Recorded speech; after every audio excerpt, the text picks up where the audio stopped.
It all begins with the influential Asteri family, who possess an incredibly imposing presence. They are so powerful that they can even sway the decisions of the emperor himself. This prestigious lineage of mages is known for casting out any member who shows no talent. In the hallways of the mansion, the servants begin whispering about a rather intriguing rumor. One of the maids says that the young master has failed to awaken his mana for the third time. They fear the second master will take over leadership while someone sneaks past in the background. The maids keep saying that he completely lost his mind after failing so many times in a row. The butler appears, wanting to know what the young master has been up to lately. The maid explains that it all started a month ago when he finally woke up from a long coma. Right after waking up, the young man started talking about completely nonsensical and confusing things. Without giving any explanation to anyone, he simply ran barefoot through the mansion in the middle of the rain. He began digging the dirt with his bare hands in a desperate way. He dug so much that his hands were bruised until he found something surprising in the mud. To everyone's surprise, what he raised victoriously with an insane look was just a weed. Given the level of madness, this one must be the Prota.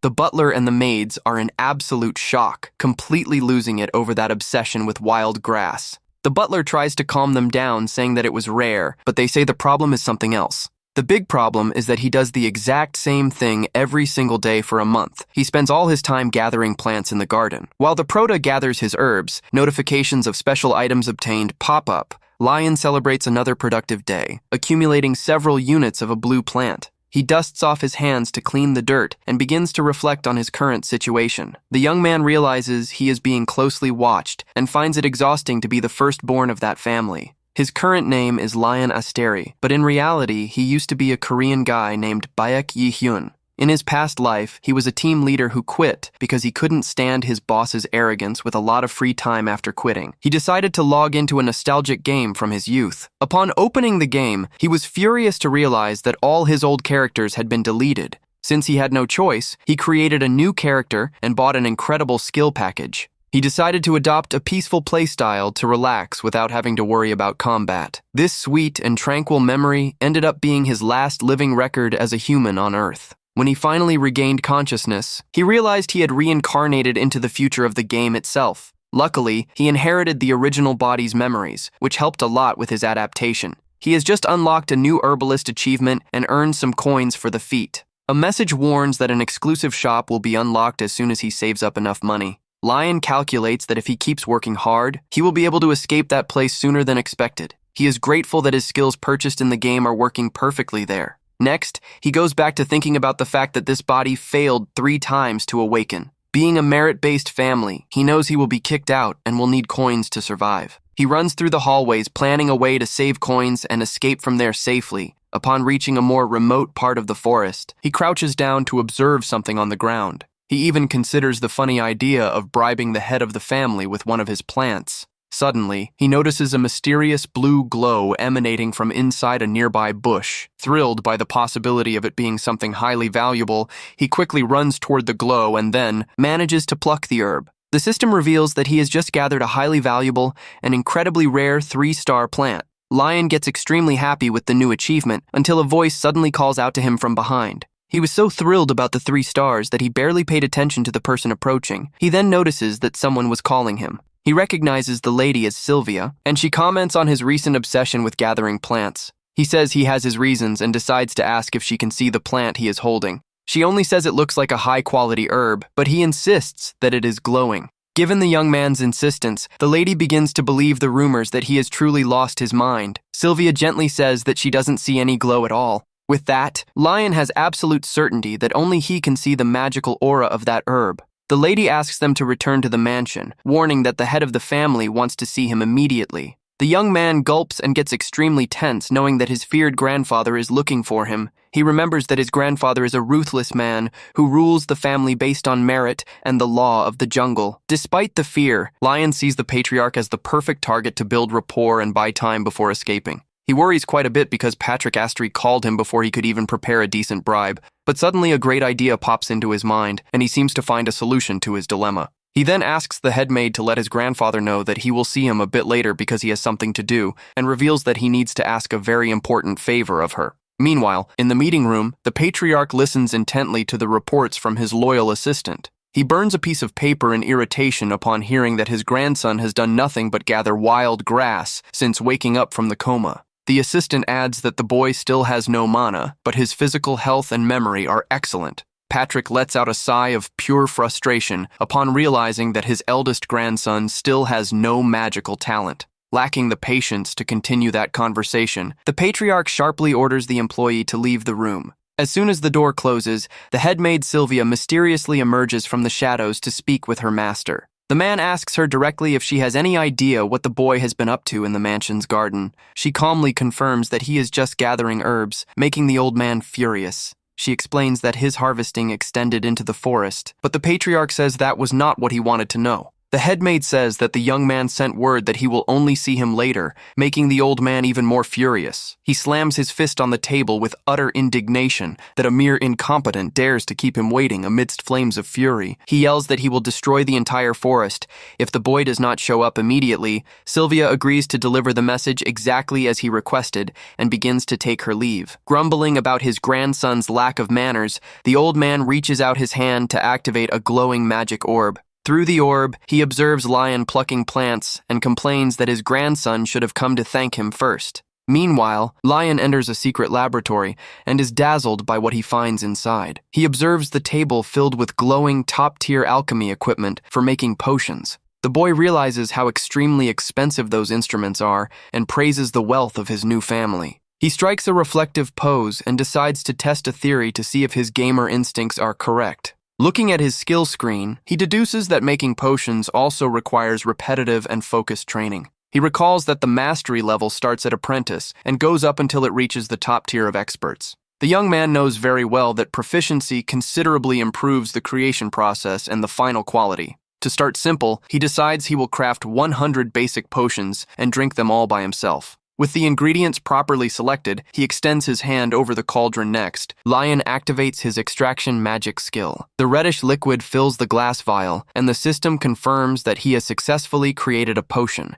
He celebrates the first positive result while reading the healing properties described in the item window. Impressed by the ease, he gulps down the potion all at once and praises the incredible borrowed equipment. His health bar begins to rise, and the system starts the progress of his achievement to become an alchemist. He laughs victoriously upon confirming his theory and mentally prepares to face the rest of the great challenge. With a wild smile, he laughs out loud, imagining how he will achieve his goals soon. He spends the next few hours producing and drinking dozens of vials to reach the goal set by the game. However, fatigue and a full stomach begin to take their toll, leaving the young man completely exhausted. Sitting on a chair with vials scattered across the floor, he feels like he cannot take another single sip of that.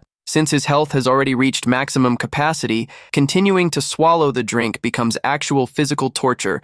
Even though he can't take it anymore, he forces himself to swallow the last drops of the final vial right after. The system announces that the new achievement has been unlocked and that he has reached apprentice level 4. Extremely satisfied with the rewards received, he turns to check all the details of the new recipe. With his heart pounding from pure excitement, the boy clenches his fists and prepares to take the next step. He throws the collected leaves into the cauldron to begin the creation process of a much more powerful formula. He reveals that he spent the whole time harvesting thinking about what the ideal gift would be to please his grandfather. Since the patriarch is already overflowing with mana and has doctors on standby, giving healing or energy potions would be pointless, so he concludes that the best choice would be a special potion capable of completely curing mental fatigue. The young man knows very well that the elderly man lives buried under piles of exhausting work, every day without rest. Great mages can use their own energy to restore their physical bodies, so bodily fatigue does not affect them, but stress and mental exhaustion are completely different problems that ordinary magic cannot cure. Sensing the refreshing aroma rising from the cauldron, he notices that the new recipe is coming out exactly as described. He remembers that, in the old video game, this type of potion was considered nothing but junk with no commercial value. But now that he is living in the reality of a fantasy world, everything gains a completely different importance. Right after, he activates his extraction magic to finalize the alchemy and bottle the product. Moments later, his potion was finally made. A few floating bubbles bring brief reflections and nostalgic memories of his old daily life in Korea. The blue vial materializes, and the system warns that the potion works by bringing back the happiest memories of whoever drinks it. He is shocked to see that he managed to create a high-level 2-star item and celebrates having the perfect bribe. Just catching the gentle scent was enough to clear his mind instantly, before he even took the first sip of the liquid. A new notification praises the feat, saying that the formula should be impossible for his current magic level. In that exact instant, the potential to form a magic circle is unlocked, and a special talent activates in his body. Looks like the cheat code finally appeared. The message warns that he is now capable of regulating magic energy with an accuracy absurdly superior to others. An aura of magic begins to circulate around him. Next, it fills his entire body, finally releasing all his potential. Lion gets very excited, experiencing the sensation of finally having mana. He gets excited and starts laughing like a maniac. On the outside, someone was listening to all that madness. It was his brother who observed him laughing like a maniac. He must think he's crazy. He finds it bizarre to see the heir of the family acting that way, and then he simply walks away from there. Comfortably seated, he celebrates the success of the plan and thinks that now it will be much easier to manage his escape right after. He finally begins to relax. But the peaceful moment lasts very little, because suddenly he feels like he ended up forgetting a very important detail. He finally remembers his appointment with his grandfather. The feared patriarch awaited him in the main room of the Asteri mansion. Meanwhile, in another location, the tense atmosphere increases every second because of the young man's delay. Looking out the window, the old man lets out a tired sigh, not understanding why his grandson is trying so hard for a potion. Patrick proudly recalls his glorious youth as a legendary warrior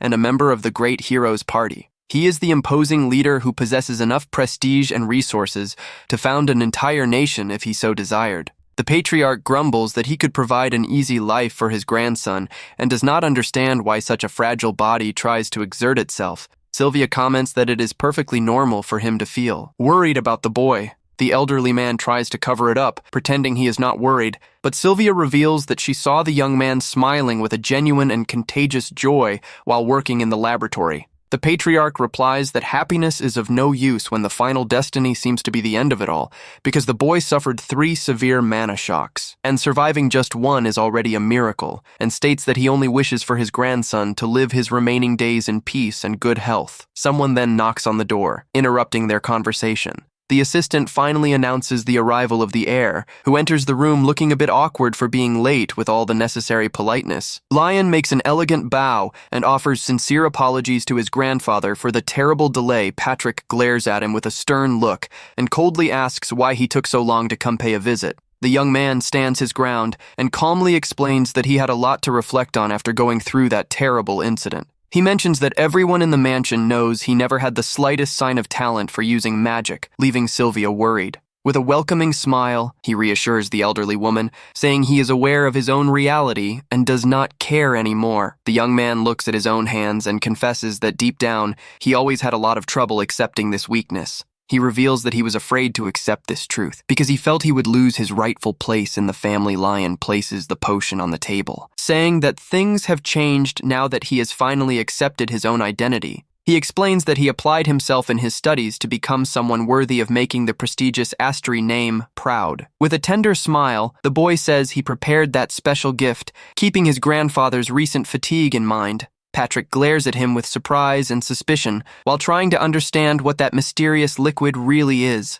The patriarch notices there is something deeply different about his grandson, as if his very essence had changed. Looking at the vial, the old man realizes that the boy spent all this time working hard just to help him. Patrick's heart completely softens, and his eyes even fill with tears in the face of such consideration. But he quickly tries to regain his proud composure, remembering that he has already reached the level of a transcendent warrior. He knows his body is immune to poisons and ordinary potions, but feels awkward hearing his grandson reaffirm his affection. Hearing that the potion was made with all of his grandson's love, the old man turns red from so much contained happiness. Trying to sound cold, he clears his throat and asks the boy if he is already done with everything he had to say there. The old man authorizes the departure of the young master, who says goodbye, making a very polite bow before leaving. As soon as the young man steps through the door and closes it gently, a comfortable silence returns to that grand library. Sylvia doesn't miss the chance to tease her master, saying he looks very happy, though he shyly denies it. Right after, he turns his full attention back to the blue vial and begins to analyze it with quite a bit of curiosity. Holding the glowing glass in his hand, Patrick feels an energy that seems strangely familiar and cozy to him. Sylvia notes that the potion does not smell of mana and suggests a detailed magical analysis, but the old man refuses the advice. The patriarch says he prefers to just enjoy and appreciate with all his heart the sincerity of his grandson's gift. The headmaid accepts the decision and states that she will also withdraw from the room to leave him completely alone with the gift alone. He looks at the vial and tries to recall how long it has been since he received a warm gift from his grandson. He praises the incredible quality of the vial and notices that it required very advanced technical knowledge of alchemy. He unblocks the glass, thinking that it won't have a major effect on him, but decides to drink it so as not to waste the gift. Patrick puts the vial to his lips and swallows the glowing blue liquid all at once to test its properties. Right after swallowing the potion, a light magical breeze begins to blow through the room and wraps the old man's body gently. He leans his back against the chair as he feels an indescribable wave of peace and tranquility clear his entire mind. Old and happy memories of his glorious past begin to appear before his eyes like a beautiful nostalgic movie. Without realizing time passing, the powerful warrior ends up falling into an incredibly relaxing and deep sleep. The dream he has that afternoon ends up being one of the sweetest and most comforting experiences of his entire life. Moments later, he opens his eyes slowly, feeling a renewed vitality that he hadn't experienced in a long time. He is shocked to have fallen asleep, but notices with joy that he doesn't feel groggy or melancholy at all after waking up. Observing the empty vial, the old man notes with impression that the chronic headache that plagued him is gone for good. He looks at the clear sky through the window and feels a lightness of spirit that seemed impossible to achieve before. With a genuine smile on his face, Patrick whispers that his insolent grandson really does whatever he pleases. He reflects that he cannot hold the boy back for being weak and decides he will find a way to heal his mana shocks. The patriarch wishes to live a long time by his side, while Lion feels his eyes tear up with gratitude without understanding why. Far from there, in the mansion's courtyard, a group of employees gossips in fear about the rumor that Lion might be close to the end. A maid spreads the rumor that the potion given to the grandfather was a farewell gift and that he is fading away. One of the staff members laughs out loud and jokes in a malicious way, saying the young man was digging the garden to find his grave. Suddenly, a loud bang startles the young man and interrupts his inappropriate laughter in the middle of the outer courtyard. Realizing Sylvia's intimidating presence, the maids make hurried excuses and flee from there in fear. The young man asks if the red-haired maid is all right, and she reveals furiously that another servant decided to hand in their resignation. The man is surprised, and the young woman complains that the old employees used to brag about having such an easy job. She gets upset because it only took a few false rumors to pop up for everyone to cowardly run away without giving explanations. Hannah says they are ungrateful for the affection Lion always showed, until her friend points behind her in fear. The redhead freezes in terror as she turns around and comes face to face with the severe headmaid glaring at her with an enigmatic expression. With a very calm and terrifying smile, Sylvia says she would also love to hear the full story about these rumors. A luxurious carriage arrives at the main gate of a grand castle under an incredibly bright blue sky. Back in the library, the patriarch asks the headmaid if any urgent, unexpected event occurred during her absence. She lies, saying it was just a personal matter, while the gossiping servants are seen being kicked out of the mansion. The patriarch remains in complete silence while processing what he has just discovered about that formula. He asks her to use the special witch's eye skill to analyze the remains of the vial left by his grandson. Sylvia activates the investigative magic circle that envelops the container. With a strong reddish glow, she freezes upon seeing the result and states that the potion is far too complex to have been made by the young man. The headmaid asks in a trembling tone if that might not actually be the legendary and ancient hero's potion. The legendary hero was the one who defeated the demon race and disappeared without a trace. 50 years ago, legends say there was no dungeon or labyrinth in the entire world capable of containing that incredible strength. His power was so absurdly colossal that even the deities hesitated to stand against him. Sylvia clenches her hands anxiously, remembering an ancient contract that is sealed deep at the bottom of the mansion's labyrinth. The old man tries to keep his feet on the ground, saying that the true hero's potion should have a much greater efficacy. Furthermore, he refuses to accept that theory because of a fact that seems completely obvious to him. The old man concludes that there is not the slightest possibility of his fragile grandson being the great savior of the world from the past, but he announces that he will ask for another, better potion so that his sister can also experience that same freedom. His sister has been living in a deep sleep for centuries, and he believes Lion's formula might help her wake up. Sylvia lets out a discreet giggle full of affection, seeing how much her master trusts the young man's potential. Patrick breaks the serious mood with a good-natured laugh that echoes with joy through the corners of the library. She remembers that the most useless thing in the world is to worry about a witch who has 1,000 years of life and immense power. She advises the old man not to burden the young man with unnecessary worries about his health and well-being.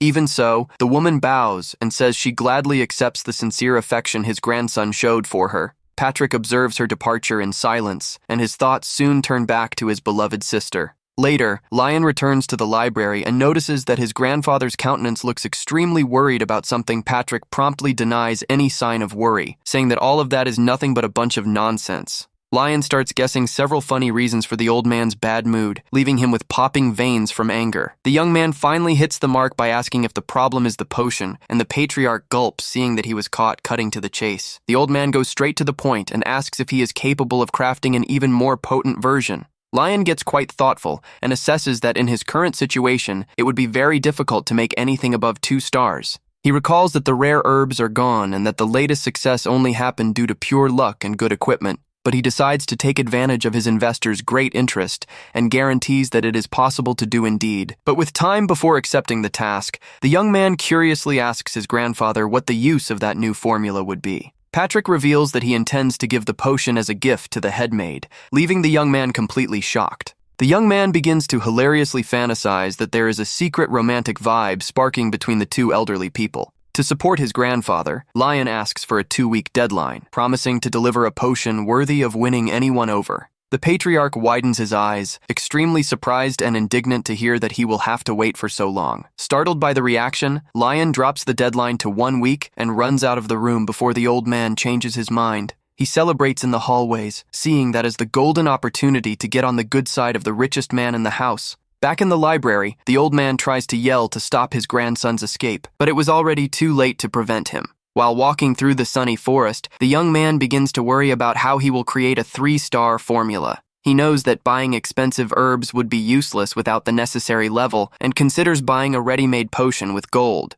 But then he remembers a very important resource and decides it's time to check the items in the coin shop. The virtual shop menu opens, revealing that the catalog is limited and that he does not have a sufficient balance yet. He takes a fright upon seeing the exorbitant prices of the products and wonders if the old stockroom key is made of pure gold. He complains that the worn-out items should be cheaper and decides to flip through the other tabs of the shopping menu. The boy is horrified to see that the magical seasoning costs a fortune and concludes that he won't be able to buy anything from there. Left with no easy shopping options, he realizes he will have to resort to the traditional and laborious method of training. He concludes that his hands have a physical limit for harvesting and that he will need something fundamental to continue. The young man decides that his next big investment goal must be purchasing top-tier tools. Inside a smoky workshop, a blacksmith works hard hammering a piece of hot iron on the anvil. The assistant yells out to his partner, who responds complaining that he is too busy with his own tasks. But the helper insists, saying that a very wealthy customer with a lot of money to spend has just arrived at the shop. The giant blacksmith appears grumbling, but is surprised to see the young Master Lion waiting patiently in the courtyard. Lion approaches with kindness and asks the red-haired giant directly if he is the true owner of that workshop. The young man, dressed in noble and elegant clothes, surprises the blacksmith by asking if he could learn to forge there. In the face of the blacksmith's astonishment, the young man quickly explains that he has no intention of doing that training for free. He opens a bag filled with glowing gold coins and offers an absurdly generous reward for the favor. Lion observes, intrigued, the tools displayed in the shop's showcase and begins to assess their quality. He notices that those hoes have a rather weak quality because the great blacksmiths only want to forge valuable weapons. He knows that even being the eldest son of the prestigious Astri family, he wouldn't get a perfect tool that fast. The young man approaches one of the local blacksmiths and asks in a direct way if he could test his skills at the forge there with a very friendly smile on his face. He shows a bag of coins and promises to give an incredibly generous reward. The bag is so stuffed with glowing gold coins that it leaves anyone completely dazzled by such wealth.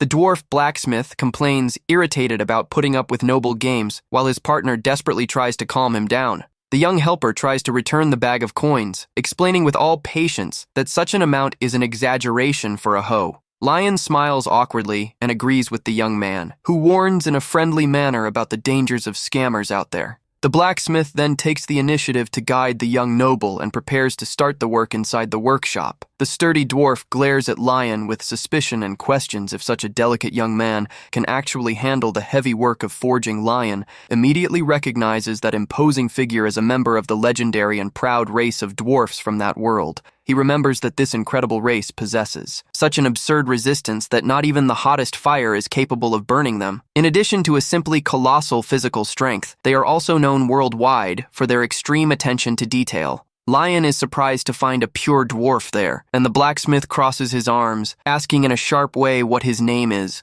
The young man introduces himself politely, and the dwarf quickly recognizes him as the famous weirdo from the prestigious Asteri family. The dwarf yells to prepare a space for the visitor, while his helper almost panics at such a lack of manners. The blacksmith points to one of the free forges and tells his helper to work hard to assist the noble in that task. Lion tries to ask the master's name, but notices that the grumpy giant has already left without paying the slightest attention to him. The young helper introduces himself as John and explains that his sharp master's name is Mudu before calling him to follow. He begins to guide the young man through the workshop hallways, showing all the equipment and tools available on site. John asks the customer to make himself completely at home, while Lion observes everything around him with eyes full of curiosity. The guide explains that the pieces produced in that inner area are the same ones that end up going to the showcase outside. Lion notices that their techniques are extremely meticulous and the tools are excellent, but feels that something is still wrong. He stands thoughtfully looking at the flames and wonders why such a perfect process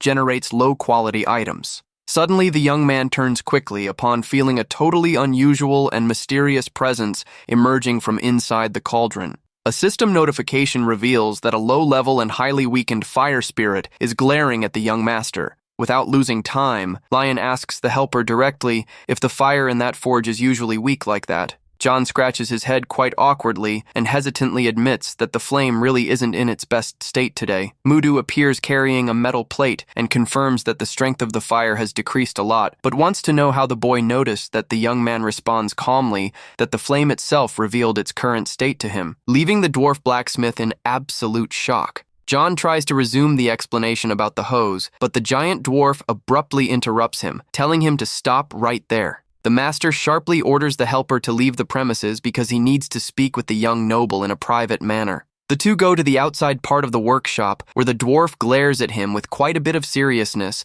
while the wind blows the leaves. With an extremely focused look, the blacksmith asks if he really managed to see the spirit, and Lion confirms that yes, Mudu wants to know if the young man is capable of healing the small, weakened spirit, and Lion responds with doubt that perhaps he can. The dwarf promises that if he solves this mystery, he will personally teach him the art of forging and still do something very special. He guarantees that he will place all of the young master's orders as top priority in the workshop, leaving Lion very surprised. The boy remembers that this workshop is so famous throughout the region that it receives dozens of important requests from other places. Faced with such a wonderful opportunity, the young man accepts the challenge with a big smile and guarantees he will solve the problem Mudu vents that he worked hard to expand the workshop, but now the fire spirit ended up losing all its strength. The dwarf reveals that, because he is unable to understand spirits, he is about to see the quality of his products drop for good. Although he finds the young man fragile, the blacksmith places his hopes in him, while Lion thinks of a quick solution to the problem. The young man explains that the magical creature is dying of thirst. Leaving the dwarf master completely confused by that revelation, Lion suggests throwing some water on the flame, but the dwarf quickly loses his patience, asking if he has lost his mind for good. The blacksmith yells nervously, not knowing what to do, and Lion tries to calm him down, explaining that they need something special for the creature. Desperate, the dwarf promises to give even his greatest masterpiece if the young master manages to save the workshop from that ruin. Lion asks with a serious look if the blacksmith is telling the truth, and the sturdy dwarf confirms without hesitating even 1 second. The two seal the deal with a firm handshake, and the young man promises that he will start working on the solution that very night. Night finally falls over the peaceful region, wrapping the large workshop under the soft light of an incredibly bright moon. Lion laughs a little, realizing that he ended up working overtime there too without it being in his plans. The small fire spirit complains of great thirst, and Lion promises that he will prepare a special drink for it very quickly. He understands that the spirit collapsed because that large workshop forces it to work too much without any rest. The young man locates the perfect ingredient for the recipe and decides to use a sprig of water rosemary to solve the problem. He explains that the savory herb turns into an excellent consumable oil for the small fire spirit. If processed this way, the system quickly reveals the success of the creation, displaying the refreshing properties of that oil custom-made for it. The young man pours the liquid on the flame, which reacts very well while its hydration level begins to restore fast. Since the creature's thirst has not been fully quenched yet, the young master goes back to the stove, promising to cook a little more. He squeezes the fresh leaves with quite a bit of force to extract every last drop of essential oil for the small spirit. The magical creature finally gets its energy fully restored and grows in size, glowing with great intensity. The system warns that the creature is very grateful and grants the young man an excellent amount of experience points. The giant dwarf invades the room, running with open arms, and celebrates euphorically, yelling that the young noble actually did it. He glares at the young man with eyes glowing from pure admiration and stands almost speechless before such an extraordinary feat. Mudu asks if he is all right upon noticing his fatigue, and the young man tries to cover it up, saying with a smile that everything is under control. But in reality, he can barely stand on his feet from having spent the entire night awake working hard without any rest. Left with no strength, the young man ends up fainting on the workshop floor, leaving the giant dwarf in complete despair and yelling for help. Mudu runs to him, begging for the young noble to hold on while trying in every way to wake him up right there on the floor.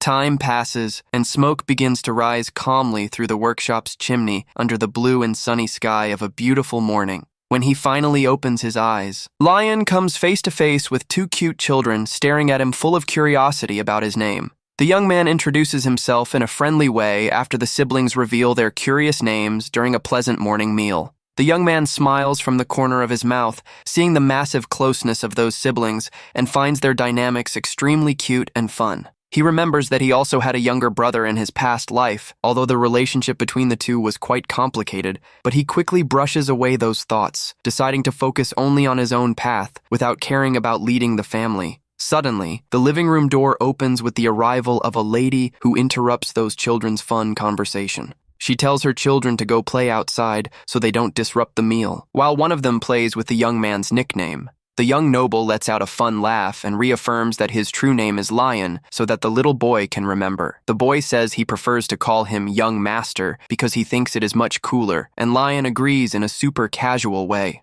The mother runs after the little mischief makers to finally put them out of there, leaving the environment much calmer. The woman of the house apologizes for her children's behavior, but Lion reassures her, praising the delicious soup she made. She confesses that she took a huge fright when her giant husband brought the young master fainted in his arms early on. The woman tearfully thanks him for having helped her husband, and Lion responds that the meal and the rest are already enough. Mudu opens the door asking if the young man managed to rest well, while the children run excited to greet their father. The giant holds his children in his lap with affection, confirming that the young noble truly saved the small fire spirit. The young man gives a satisfied smile and announces that he has already finished his meal and that now he is ready to get back to work. The dwarf reveals with a very focused look that he has already left all the materials in the workshop fully prepared for them upon entering the place. The young master widens his eyes and stands completely surprised by what he finds before him. He comes across a showcase filled with incredible tools, and the dwarf reinforces that his requests will always be a priority.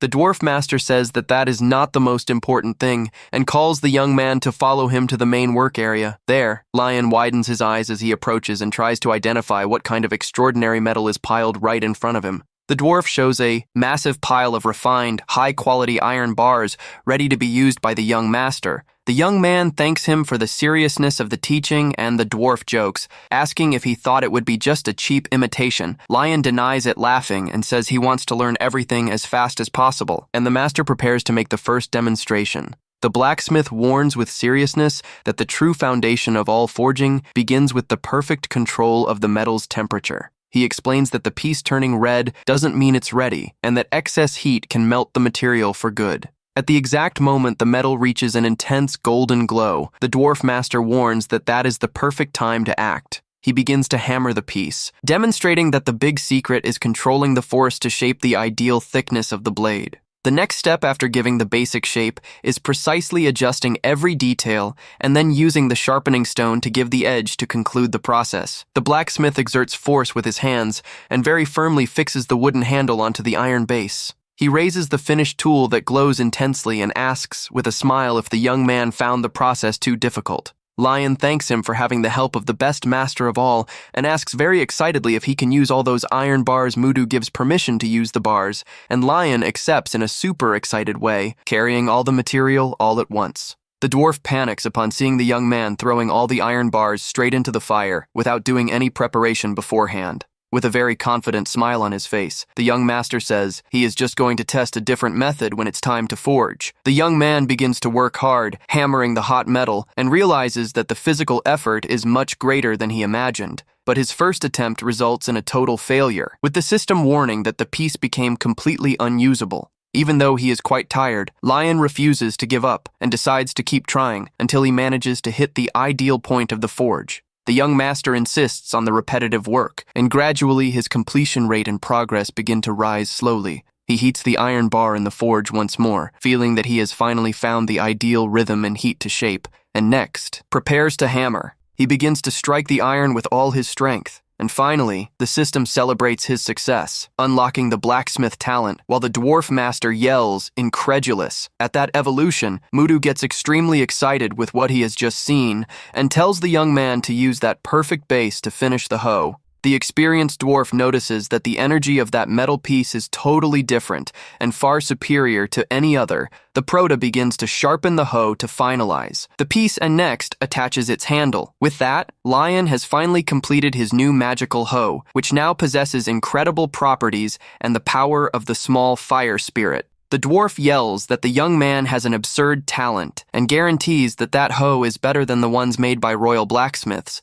Mudu insists that he should celebrate more, but the young man decides it is better to take a short break so he can rest. But right after, Lion hugs the dwarf with a mischievous smile and asks him to teach now how to forge a magical scythe. The giant blacksmith stands completely static and reactionless before the untiring energy and determination of that noble young man. He lets out an extremely loud laugh and admits in a fun way that the obstinacy of that young master is madness. The master accepts the challenge, promising to teach everything he knows while Lion celebrates, thinking that his plan is working out. Under the soft light of the full moon, the young master promises in thought that he will fulfill the grand wish of his beloved grandfather soon. During the silence of that dark night, rhythmic digging sounds begin to echo in a mysterious way through the dense woods. Lion uses his new magical hoe to strike the earth with quite a bit of precision and agility in search of rare items in the forest. The system reveals that he has just gathered a rare finger ginseng root, perfect for restoring energy and making potions. He observes the item in his hands, impressed by how much the new tool facilitated the harvesting of valuable plants there. The young man realizes that that special hoe brings incredible benefits that go way beyond a simple improvement in harvesting. With the two new tools in hand, he notices that a much greater amount of rare herbs has begun to glow around him. He smiles satisfied upon realizing that if he improves his proficiency a bit more, he will manage to create the 3-star potion. The young man decides that he will keep digging and practicing without stopping through the forest until he gets totally used to the new items. His excavations soon yield more positive results with the harvesting of leaves and shoots of a very exotic sweet potato from there. Looking at the hole in the ground, Lion confirms his suspicions and realizes that there are several potatoes buried right below him. But suddenly, the hoe begins to emanate an absurd heat and ignites in flames, startling the young man who almost falls backward. The system reveals that the blessing of the fire spirit was activated and perfectly roasted the sweet potatoes that were in the ground. He holds the warm food and celebrates upon reading that the special roasting effect can be applied to any food. From there, the young man's mouth waters seeing how the food turned out incredibly golden and perfect with just one strike of the hoe. Sensing that wonderful smell, he decides that he will take a break to eat before continuing his arduous work there. The young master takes a bite of the warm sweet potato and jumps from a fright, realizing how incredibly hot the food still is. Even while burning his mouth a bit, he delights in the meal, blowing on the food to manage to eat without hurting himself much. He chews happily, thinking that this type of food always tastes much more flavorful when it is consumed super hot. The young man praises the sweetness in just the right measure and the rustic, unique flavor that magically roasted root possesses in every bite. He remembers that eating that warm potato gives the same comforting feeling as when he consumed the food with milk on earth. Sitting comfortably on the forest grass, the young master clenches his fists and savors every bite with a lot of happiness. While he enjoys his meal, some chubby and cute little birds land calmly right next to him, in the middle of the woods. Lion observes one of the little creatures that stares at him with fixed little eyes and asks in a gentle way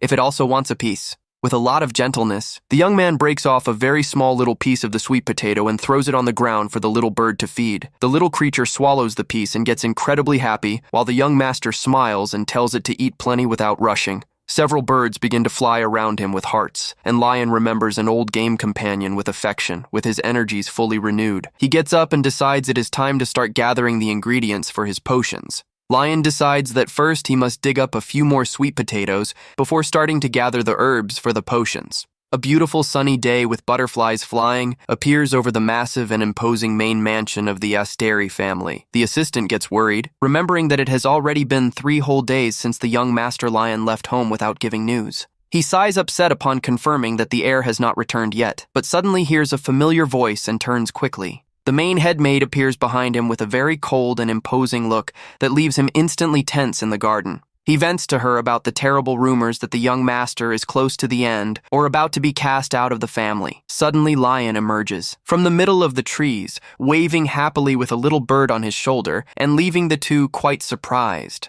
The two run startled toward the young man, wanting to know the reason for him being so dirty, and Lion says calmly that he is fine. The young master scratches the back of his neck, giving a beautiful smile, and guarantees that nothing serious happened to him during all this time. The assistant is taken aback by the dirt and asks intrigued about the chubby little bird that is perched on his shoulder. Lion looks surprised at his shoulder and wonders when it was that small little creature decided to follow him to his mansion. The imposing headmaid approaches the young man with a rather serious countenance. Drawing his attention with all her politeness, she says that he can already stop with that, but the young man only asks if she received any message from his powerful grandfather about him. The young man puts his hand to his forehead, faking disappointment, and comments in a funny way that his grandfather really doesn't know how to keep a secret. She gets confused, and Lion asks for patience, explaining that it took time to find the ingredients, but that he got everything he needed. The headmaid widens her eyes in complete shock and asks with incredulity if he actually obtained the rare ingredients. The young master runs excited toward the mansion, promising to prepare the magical potion as fast as he can for them.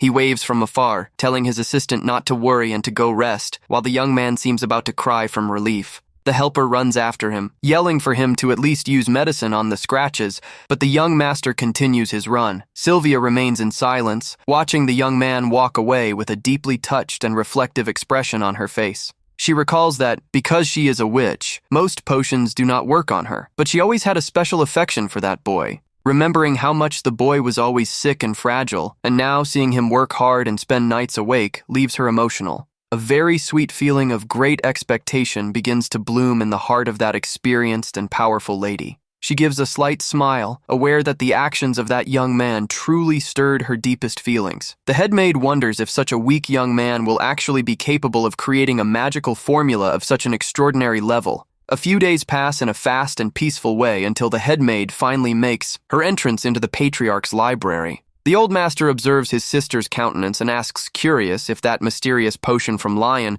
actually had any effect. She confesses with blushed cheeks that her mind and emotions became incredibly clear and renewed after drinking his potion. She insists that would be impossible without some help from the patriarch, but the powerful old man guarantees he did absolutely nothing. The patriarch points to the paperwork, explaining that he is focused only on the organization of the coming-of-age ceremony of his beloved grandson. But suddenly, the woman gets serious and warns that if the boy did everything alone, this could bring severe political problems for him. She looks at the small vial on the table and states with firmness that formula looks like the legendary potion of the true hero. She explains that in ancient legends, the savior of the world is a legendary figure who emerges to combat the advance of terrible monsters, but she adds that the life of a hero is filled with immense pain, tragic choices, and a very deep existential emptiness. In the end, as soon as peace is restored across the land, they simply disappear like a mere disposable resource of destiny. Patrick clenches his own fists and agrees sadly, saying that these divine warriors vanish without leaving any trace.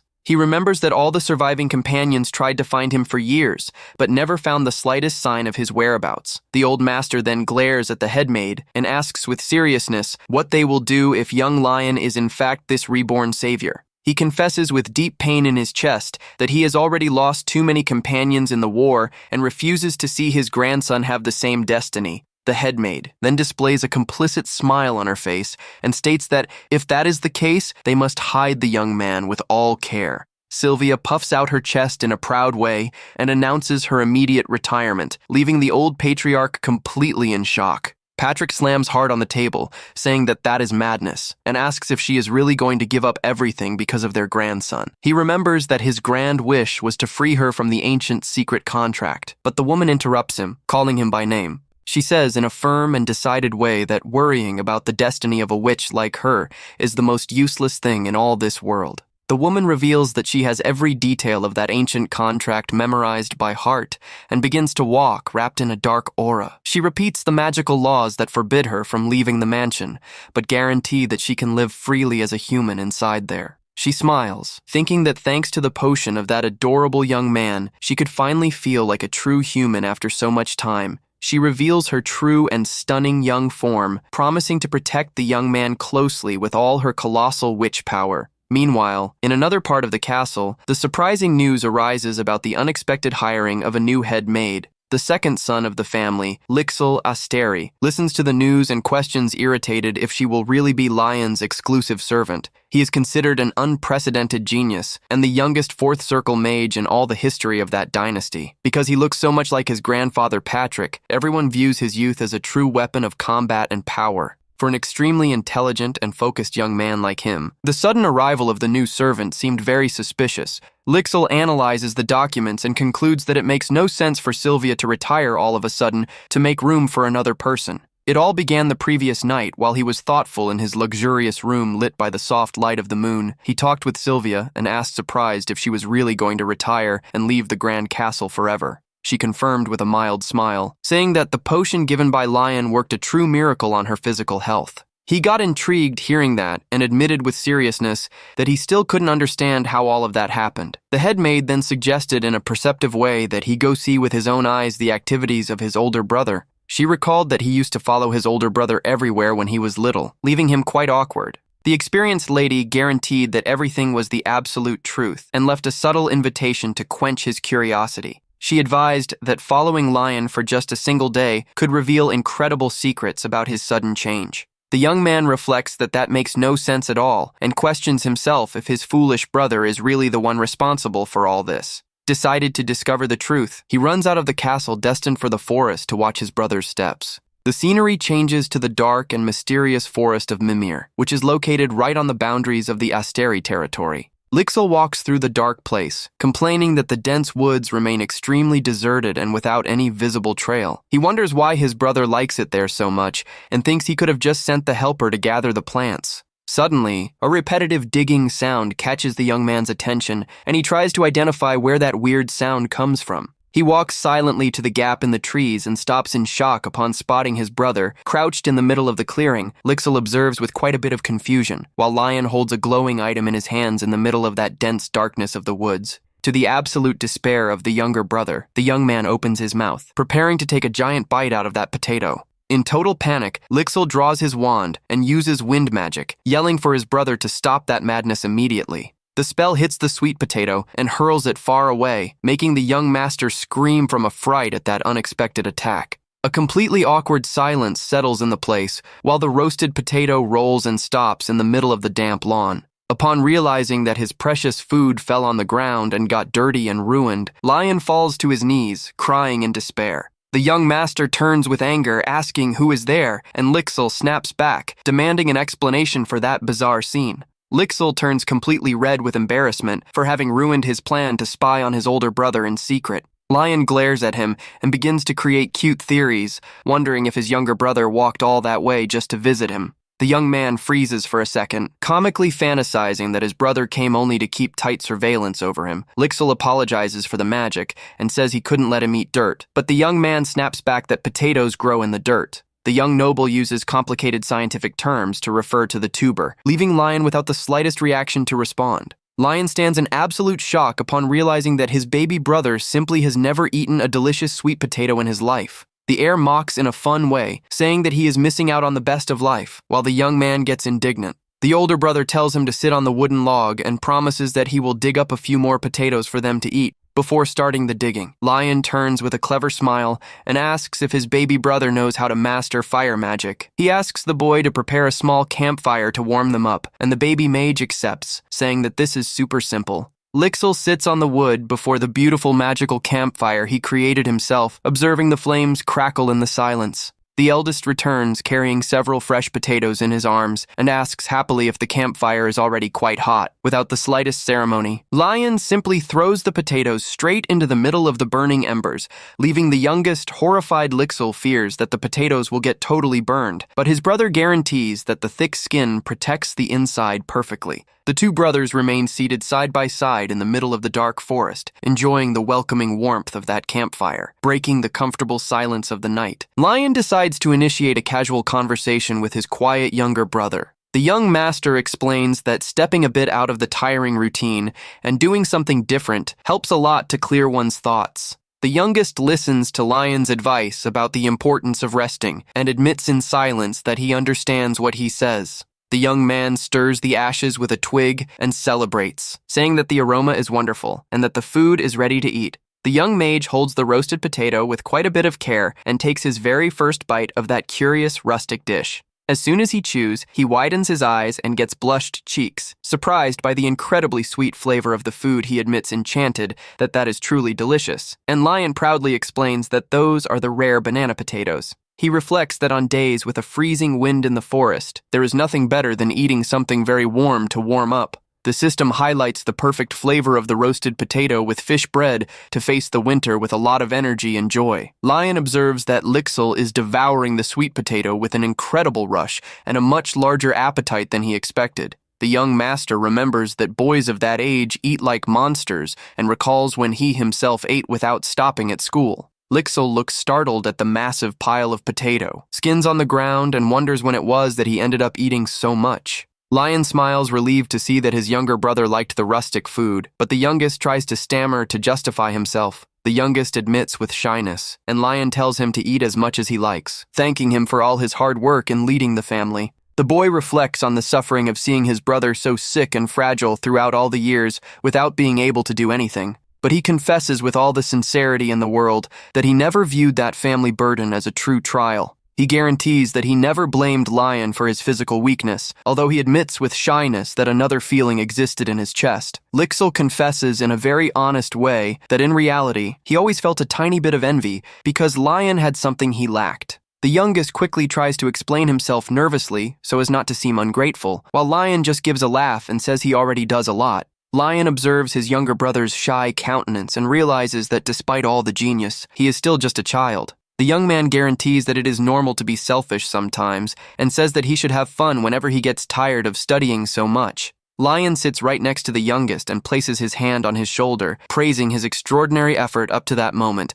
Lixil mentally agrees with the advice from the headmaid Sylvia and feels extremely happy for having gone to visit his brother back in his room. Lion checks his virtual menu and gets very satisfied to see that he has accumulated thousands of silver coins. He plans to open the coin shop soon and recognizes that his level went up a lot, helping in the crafting of potions for Sylvia. The young man makes a joke about the rejection his grandfather suffered from Sylvia, while the old man gets comically irritated at his comment. The young man stretches on the bed, celebrating his closeness with Lixil, and decides to relax since he runs no risk of being cast out. Later, the young master walks through the luxurious hallways of the castle and knocks on the imposing wooden door to pay a visit. Upon opening the door, the young man is greeted by a soft female voice and stands completely reactionless with the surprise before him. The beautiful and young maid with dark hair introduces herself as Elvia, but the young man feels that there is something very strange in the air there. The young master quickly begins to connect the dots and comically understands his grandfather's blushed cheeks and actions.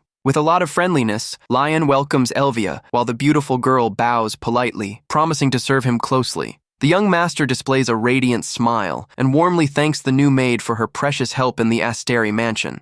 He confesses in a mild tone that thanks to the special gift, he and his younger brother Lixil finally managed to get closer. Elvia fakes confusion, saying she doesn't understand what he means by that, and Lion changes the subject in a super casual way. The young man adjusts his leather bag and asks friendly if they can continue that intriguing conversation at another time. The heir opens the grand door and announces happily that he has a very important appointment scheduled with Lixil for that day. The scenery changes to the bustling and noisy town of the fief, where the residents walk happily under the strong light of the afternoon sun. But in the middle of the walk, the young man gets thoughtful and feels that there is a great inexplicable mystery surrounding his physical body. He doesn't understand why his physical energy bar remains so weak even after he walked so much through the mountains of the region. With a lot of fatigue, the young man thinks this might be the side effect of the mana shock and decides he needs to consult a cleric. Lixil slows his pace, seeing his brother so out of breath, and fears he might end up falling sick before their awaited succession ceremony. The youngest plans a secret way to make Lion consult with a cleric in a natural way without raising suspicions in the house. He concludes that participating in volunteer work at the town temple is the perfect opportunity to bring him closer to the eye. Clergy Lion asks where they are going, and the youngest explains that they need ordinary clothes so as not to draw attention in the town. The eldest suggests looking for a regular clothing shop to make the disguise, but the small mage denies with quite a bit of seriousness. With a clever smile on his lips, Lixil reveals that the ideal place to do their shopping is a famous magic item shop. The two soon approach the curious shop, whose entrance has rustic bells that sway and ring softly with the strong wind. Lion stands fascinated while exploring the secret shop, while his younger brother guarantees that only influential people know the place. The young man gets suspicious upon hearing his brother stammer about the legality of the items and makes a joke, leaving the youngest awkward there. But in the same instant, the young man's attention is drawn by a set of strange objects displayed on the wooden shelves. He observes magical pens and earrings with very curious functions and questions why everything looks like children's toys there. Lixil explains awkwardly that he came to know the place at the academy and emphasizes that despite the appearance, the items are very effective in practice. Suddenly, the extravagant shop owner appears with open arms and welcomes the young nobles with a lot of energy. The friendly shopkeeper proudly guarantees that his shop sells everything and highlights the cleaning potions as the greatest successes there. The youngest announces that they are looking for disguise items, and the merchant quickly guides them excitedly to another area of the shop. The shopkeeper gesticulates, showing a massive shelf, and warns that all the pieces displayed there serve as perfect disguises. The merchant shows insoles to increase height and magical bracelets as excellent economical options for alteration. He pulls a rope, revealing the premium products sector, which can alter even the hair color of whoever uses the artifacts. They buy a magical accessory called Unrecognizable Child, capable of completely changing hair and eye color. The bells of the shop door ring happily, while the owner says goodbye to the young nobles, asking them to come back always. Lixil asks what he thought of the place, and the young master responds excited that he found the tool shop super fun. Lion notices some extra freebies inside the package, but his younger brother warns that that shop never usually gives good gifts. The young master gets quite curious and decides to open the mysterious bundle to see what he actually won as a courtesy there. He is startled to see a craftsman's repair kit and realizes that that old freebie is much more valuable than the purchases. Lixil says with naturalness that he has no use for that and gladly gives all the gifts to his brother. The two decide to enter a silent and empty alley of the town to put on the magical disguises and start the plan. A strong bluish magical energy wraps the two young men, altering their physical appearances in an instantaneous and magical way. Lion adjusts his new brown locks and comments marveled about how the transformation was perfect and without flaws.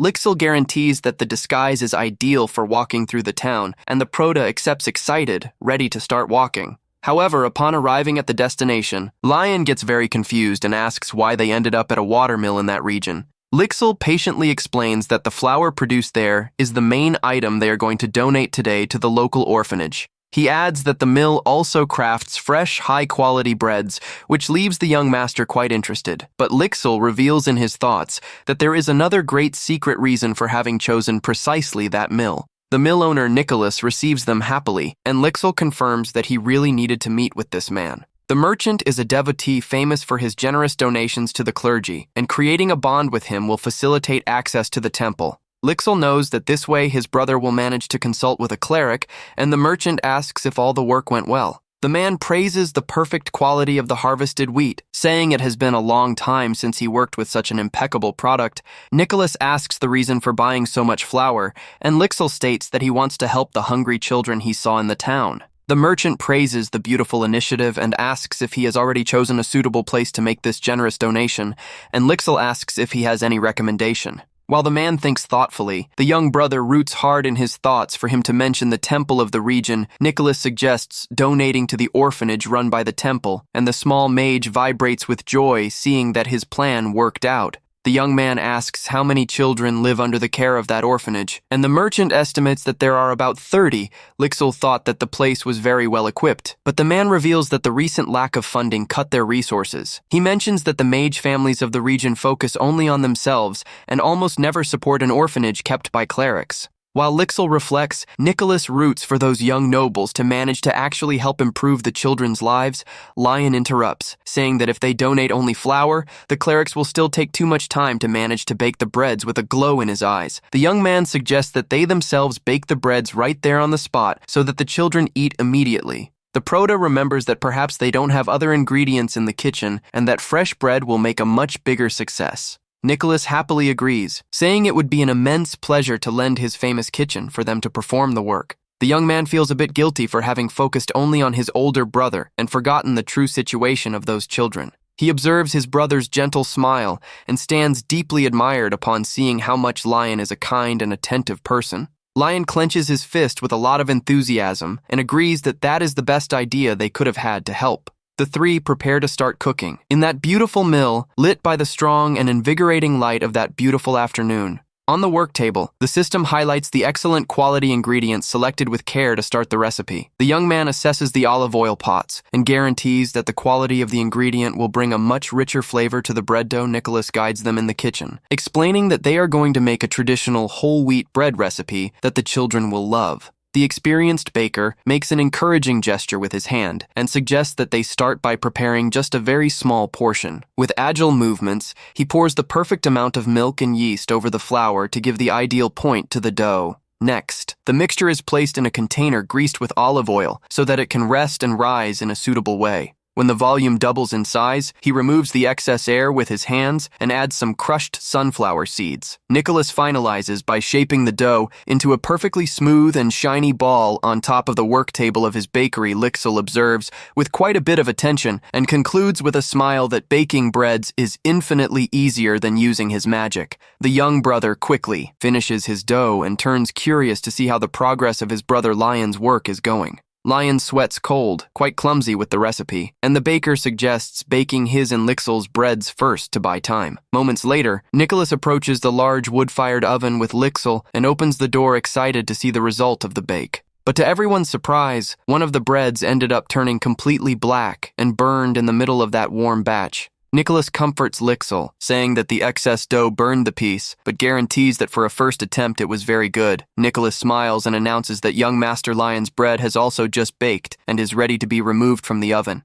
He uses a protective glove and carefully pulls out the baking sheet with the 2 breads baked by Lion to assess the result. An absurdly intense and radiant golden glow emanates from inside the oven, leaving everyone in the kitchen totally blinded. The system reveals that Lion has just created a perfect level, one whole wheat bread that increases his cook mastery soon. The experienced baker glares at that batch of impeccable and golden breads and wonders incredulous how he achieved that. The man wants to know the secret of such success, but the young master only laughs, saying in a humble way that he did nothing too special. He explains that he wanted to give the best bread possible for the orphans of the temple to eat with a lot of joy and satisfaction today. The young man mentions that he made some decorative cuts for the children to like it more, and the baker gets deeply touched. The baker realizes he misjudged the brothers, and Lixil praises Lion's incredible talent for cooking in a very sincere way, taken by a great idea. The baker grabs his bag and asks if they mind continuing to bake alone for a while.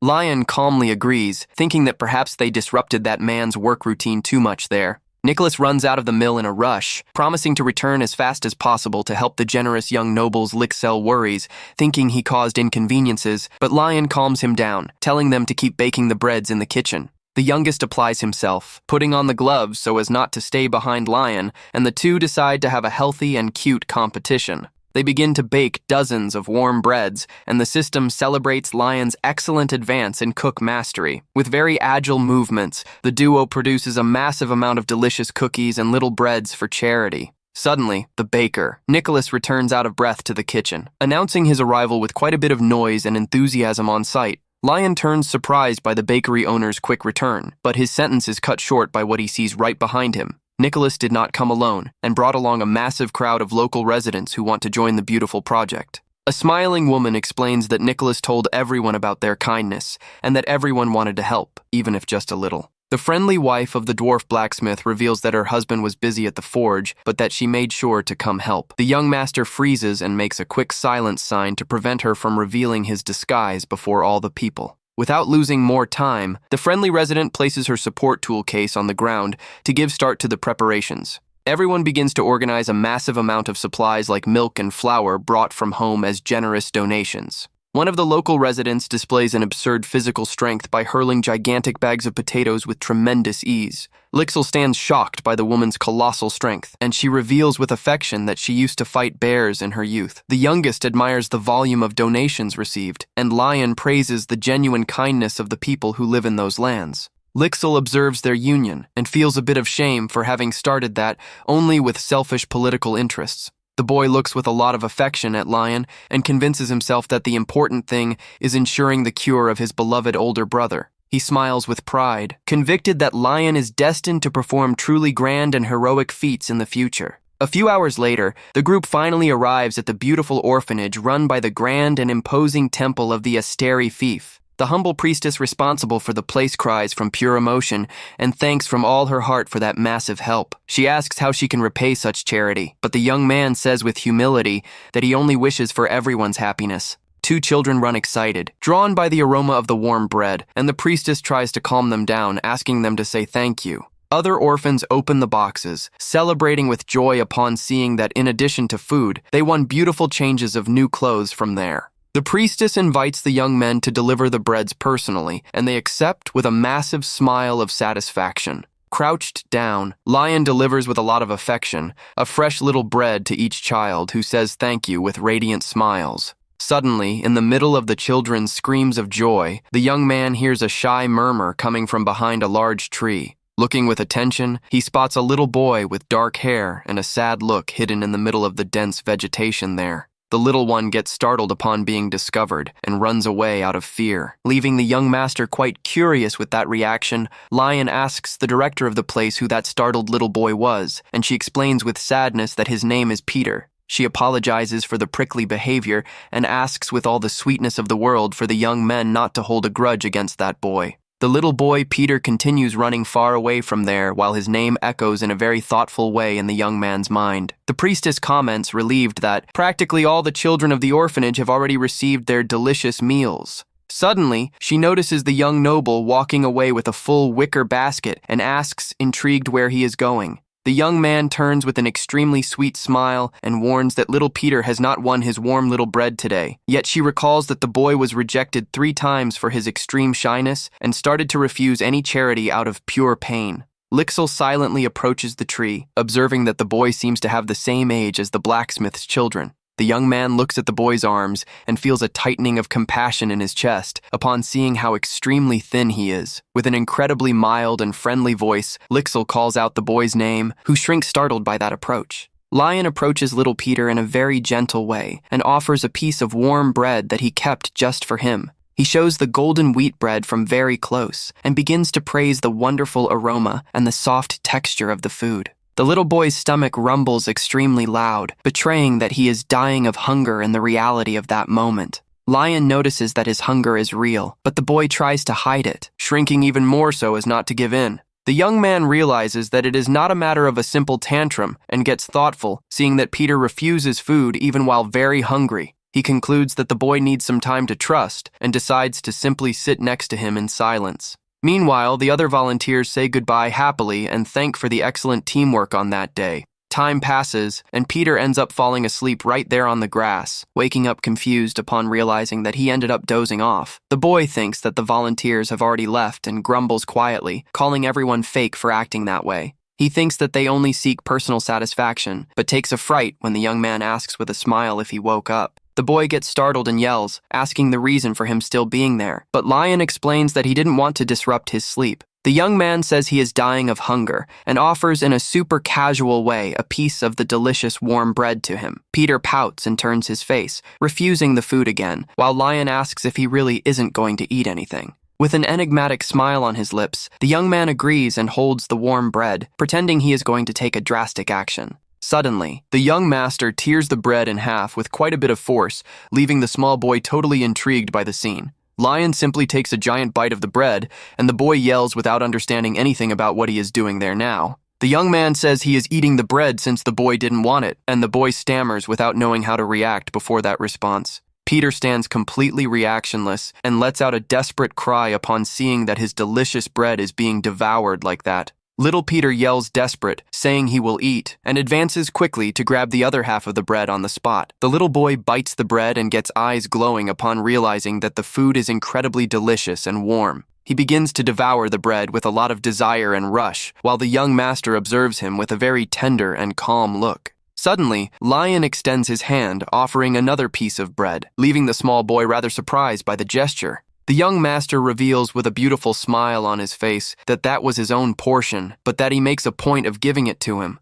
Peter glares at the young man's warm eyes and thinks in silence about how much that gentle attitude seems strange to him. He reflects that that food is just a piece of ordinary bread, without any truly rare or special ingredient there. The boy observes the young man seated on the grass and wonders, intrigued, the reason for that simple bread being so incredibly tasty. The boy remembers that charity usually is just faking for the rich to display status before the society of the kingdom. He recalls sadly that the adults who faked being nice always ended up abandoning him in the orphanage again. Convicted that adults are all liars, he continues devouring the food to try to push away those feelings. Suddenly, Lion's voice breaks the silence, and the young man asks in a very mild way if the little one knew a fun fact. Lion says that sad adults skip meals and regret it, but praises Peter for eating well despite being so upset. With an extremely warm smile, the young man confesses that when preparing the bread today, he rooted for someone to like eating it. The young man says he is very happy that he likes it so much, and the small boy cannot hold back the tears that fall.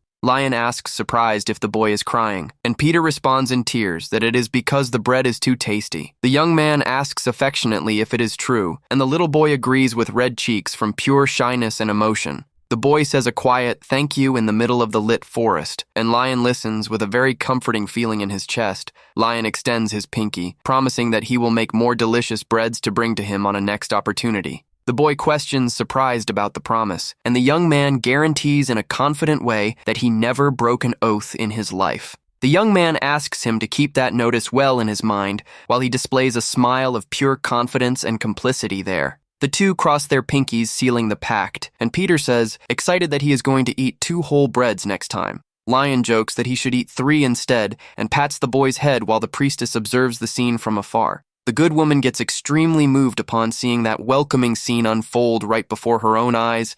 She remembers with quite a bit of emotion that it had been a long time since she saw such a sincere and joyful smile on that boy's face. The woman feels ashamed for having distanced herself so much. While Lion invites the boy to go play with his friends, she observes the two walking hand in hand under the light of the evening and wishes that God blesses such a kind young man. The sun begins to set on the horizon while the children say goodbye happily, yelling for them to return soon. But suddenly the director asks with urgency for them to wait and stay a bit longer at the orphanage before leaving. She reveals very enthusiastically that she got in touch with the clergy and that a priest is coming to bless the children today. She suggests that they also receive the blessing before departing, leaving the 2 brothers completely surprised by the invitation. Lixil vibrates with joy seeing that his secret plan worked out and accepts the invitation politely to receive such a blessing. The director of the place guides them politely and asks for the 2 brothers to follow her through a more reserved path. From there, she comments that the priest must be arriving at any moment, and from afar, horse hooves sounds begin to echo.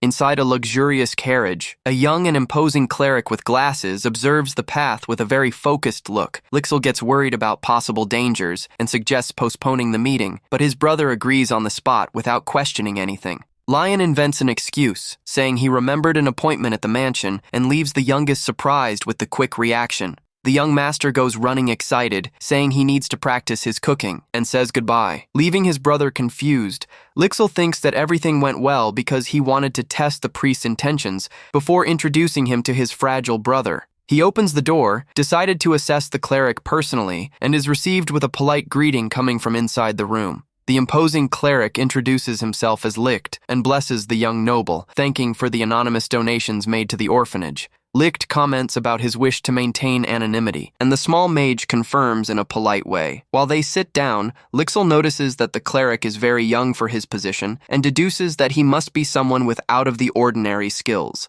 The cleric thanks from his heart for the good actions, and Lixel shares the merits in a humble way while sipping a warm tea. The boy makes sure to praise his older brother, revealing that the idea to donate the delicious breads came entirely from him. Licht asks if it was the brother who left earlier for not feeling very well, and Lixel confirms that yes. With a sad look and his hands well joined, the young mage reveals that his beloved brother always had quite a weakened health. He honestly confesses that he participated in the charity only to manage to bring his brother closer to the clergy in search of help. Licht smiles in an understanding way and says that it is truly a shame to see such a generous person suffering from a severe illness. The priest whispers that he also left the temple in hiding and leaves the young mage rather surprised with that revelation of his. The young man gets tense, unable to decipher Licht's enigmatic expression, and wonders if he is going to refuse his request. Suddenly, Licht suggests that they schedule a new meeting 3 days from then, leaving the young mage in a state of alert. The cleric asks for the boy to return at that same time, accompanied by his older brother so that they can talk.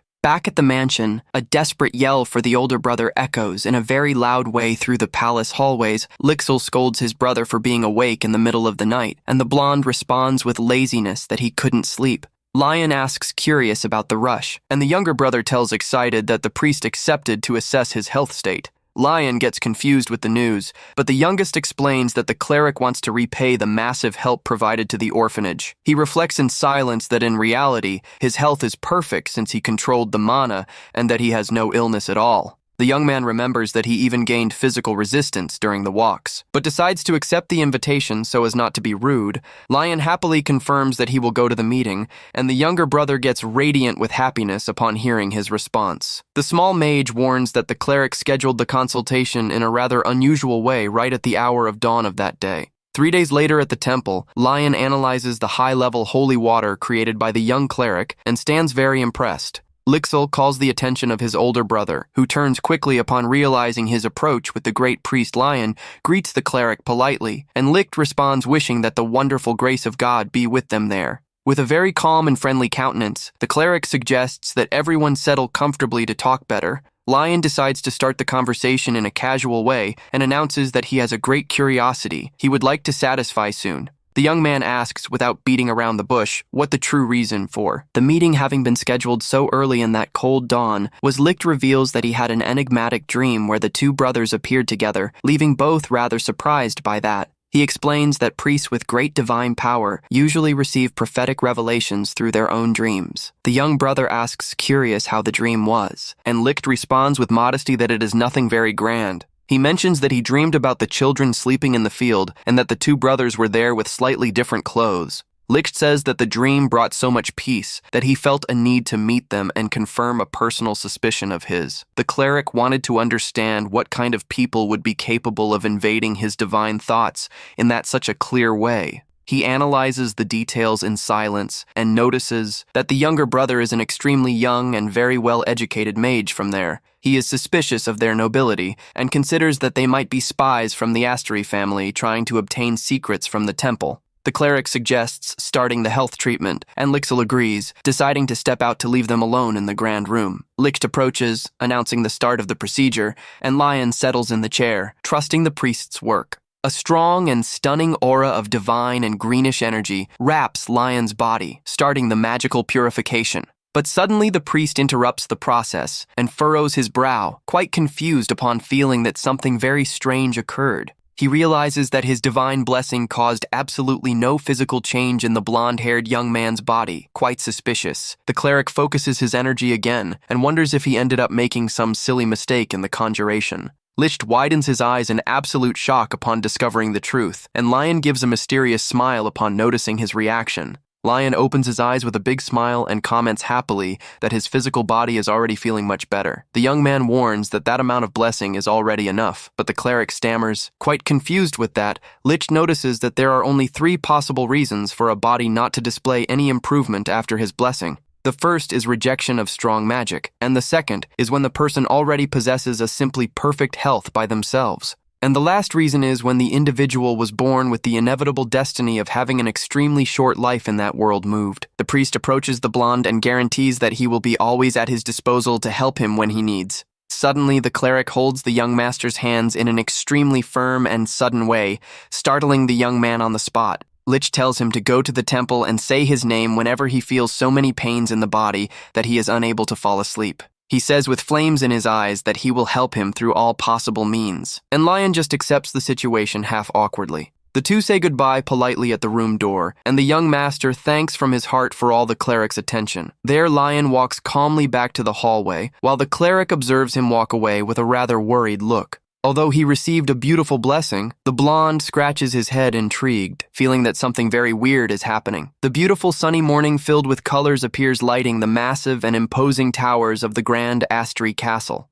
Lixil celebrates his brother's improvement after the morning outing, while their luxurious carriage returns to the grand mansion. The young man notices that the magic totally healed the muscle pains he felt after spending hours preparing breads in the kitchen, but he soon notices the terrible dark circles of his younger brother and asks if he is tired, although the boy guarantees he is fine. The youngest warns that he is already going to withdraw to focus on his morning mana trainings, leaving the blonde quite shocked with that. Lion yells worried, warning that he will end up falling sick if he keeps exerting himself so much without having any real rest. Elvia observes the scene from afar and reflects that the young heir's training routine is even more insane and busy lately. Lion fears his brother might feel unwell, and the maid suggests that he talk directly with their grandfather to try to ease that routine. She comments that the patriarch also is very stressed, and the young master soon has a great idea upon hearing that warning. The beautiful girl suggests taking some tasty sweet to please the old patriarch, and Lion agrees in an extremely excited way there. The two soon go to the massive castle kitchen, where the blonde puts on an apron and starts to prepare a delicious recipe. With quite a bit of technique, he uses a heavy wooden rolling pin to roll out the smooth dough on the grand work table. There, Lion thanks for the idea, calling her Sylvia by mistake, and wonders if his stern grandfather actually likes to eat sweets.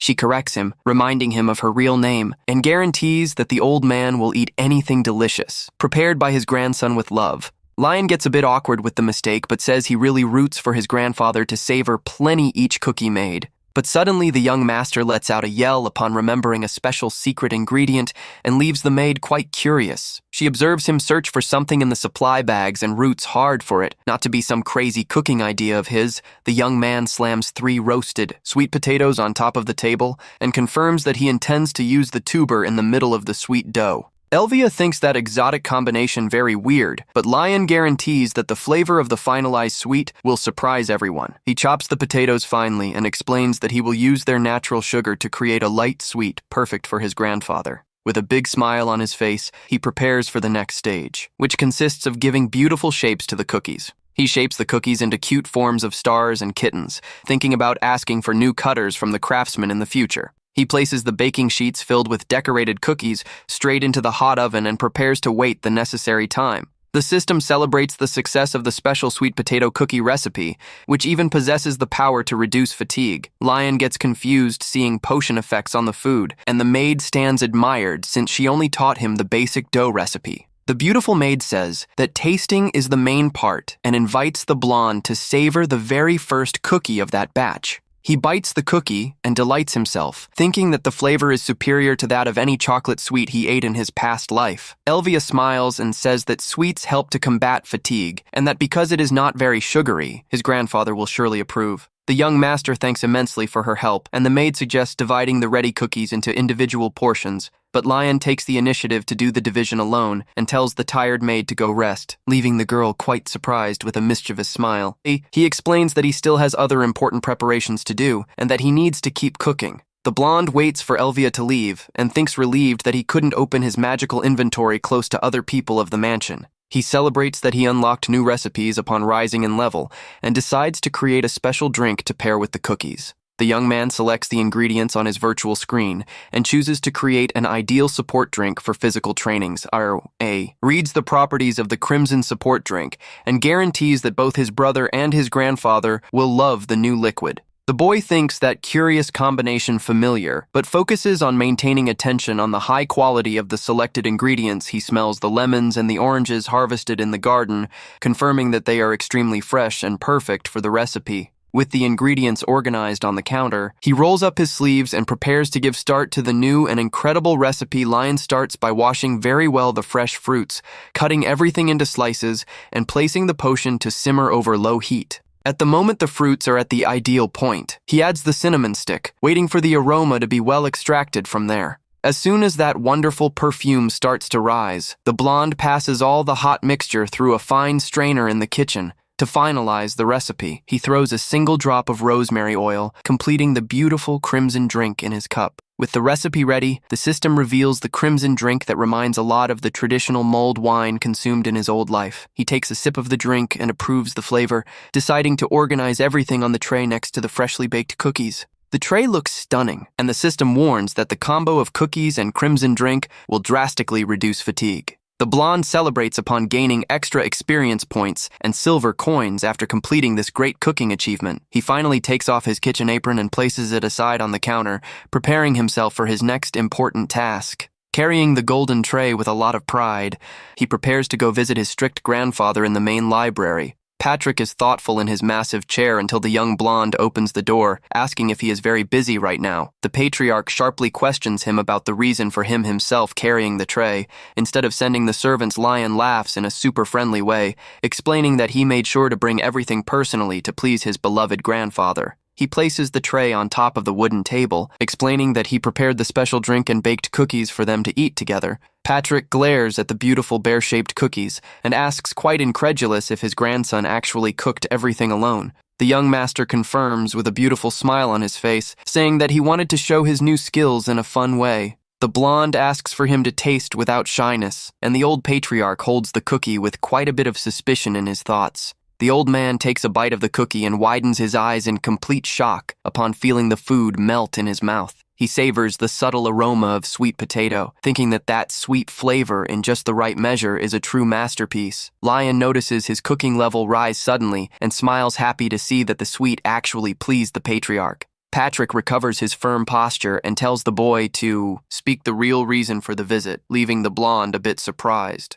The old man says he knows he wants something, and Lion just laughs, admitting that he really cannot deceive his grandfather. The young master looks at the steaming cup and comments that he heard rumors about the coming-of-age ceremony that will occur soon. Lion suggests giving a break from the heavy trainings of Lixil until then, and the old patriarch glares at him, wanting to know the reason for that. The young man gesticulates, explaining that his younger brother's study routine is far too exhausting for a child to bear. He asks to lessen the training so that all the family participates healthy, and the old master stands totally speechless. The grandfather tearfully cries with emotion inside, proud with Lion's maturity, but on the outside tries to maintain his classic serious posture. He gets moved, seeing the fraternal affection between them, and gladdens for seeing that no rivalry exists in the family. The patriarch agrees and promises to give the break to the youngest, but asks with curiosity if his grandson wants only that from him. The old man insists, wanting to know if he has no other special request for the party, and Lion stands totally reactionless. Lion denies, startled, and the old man wonders whom the boy took after to be so detached from material goods and riches. Patrick knows that the grand coming-of-age ceremony in the Empire serves for much more than just performing an ancient rite. The grand custom is to give as a gift whatever rare jewel the birthday person desires to boast the family's wealth. Patrick gets thoughtful upon remembering that his grandson did not demand absolutely anything of material value for that grand date. The old man concludes in a comical and tense way that the young man wants his grandfather to personally choose the grandest gift of all. Lion notices his grandfather's terrifying atmosphere and decides to say goodbye in a rush. Sneaking out of that massive library, Patrick remains in absolute silence, staring at the horizon while the library door closes calmly before him. The powerful old man rests his chin on his hands and begins to plan in silence what he must do to surprise his grandson. While walking happily through the hallways, the young man wonders, confused, what his grandfather meant by that attitude. In his room, Lixil studies tired in the middle of massive piles of documents until he hears an excited voice calling for him. Lion opens the office doors with quite a bit of force, startling the boy and making several sheets fly through all the air. The blonde gives a laugh at the mess of Lixel's office and comments in a fun way that he didn't know his younger brother was so disorganized. The youngest gets red with shame and admits with a lowered head that he preferred that his brother never saw him in that terrible state. The boy asks what brought him there, and Lion offers the tray, revealing with pride that he prepared everything with his own hands. The two sit on the sofa to snack, and little Lixel chooses a bunny-shaped cookie to taste first. He chews the sweet and gets surprised with the wonderful flavor, exclaiming in a very excited way that the cookie is incredible. The youngest praises his skill in the kitchen, and Lion responds modest that cooking tasty dishes is just a regular hobby. The blonde warns that he talked with their grandfather and that he will be able to rest and have a deserved break until the day of the grand ceremony. Lion reveals with a gentle smile that he already got the permission because he became quite worried upon seeing him so exhausted in the trainings.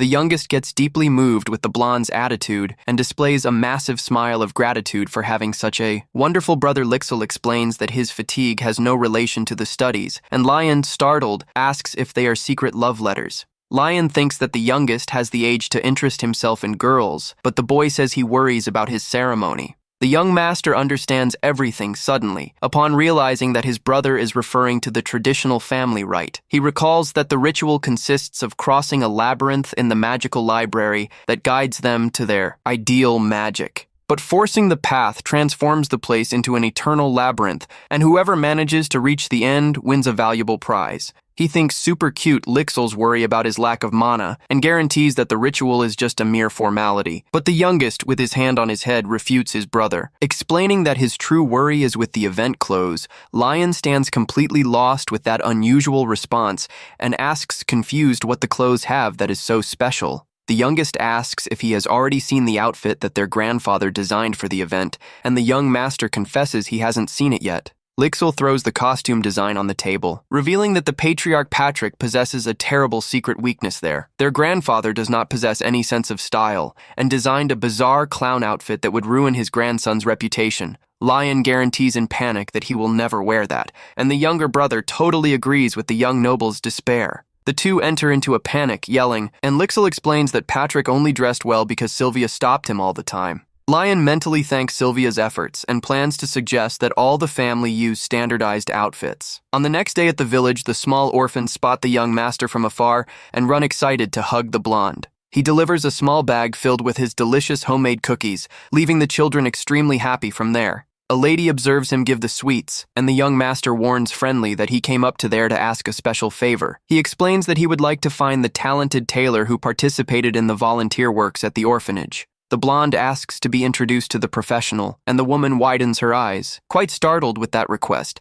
Lion recalls that he stood extremely impressed upon watching the steps and the legendary skills of that tailor. He remembers that the professional adjusted the fabrics perfectly on the orphans' bodies. Like a true master craftsman, Lion insists that he needs someone with that absurd talent, and the woman says that it is possible, but hesitates a bit from there. The blonde asks if some impediment exists, and she responds in a thoughtful way that he will understand when he gets there. The young man follows the instructions and arrives before a wooden establishment that looks extremely old and finished. He glares at the sign falling to pieces and asks himself with quite a bit of doubt if that is really the correct address. The sign plummets with a lot of noise on the ground, making the young master sweat cold and doubt even more that ugly place. Lion enters the dark shop filled with scary mannequins and thinks it bizarre for such a brilliant tailor to live in that place. The blonde calls for someone in the silence of the environment, and suddenly a man with dark sunglasses emerges whispering in the dark. But in the same instant, the man changes posture and yells euphoric, asking if he is a customer, startling the young man.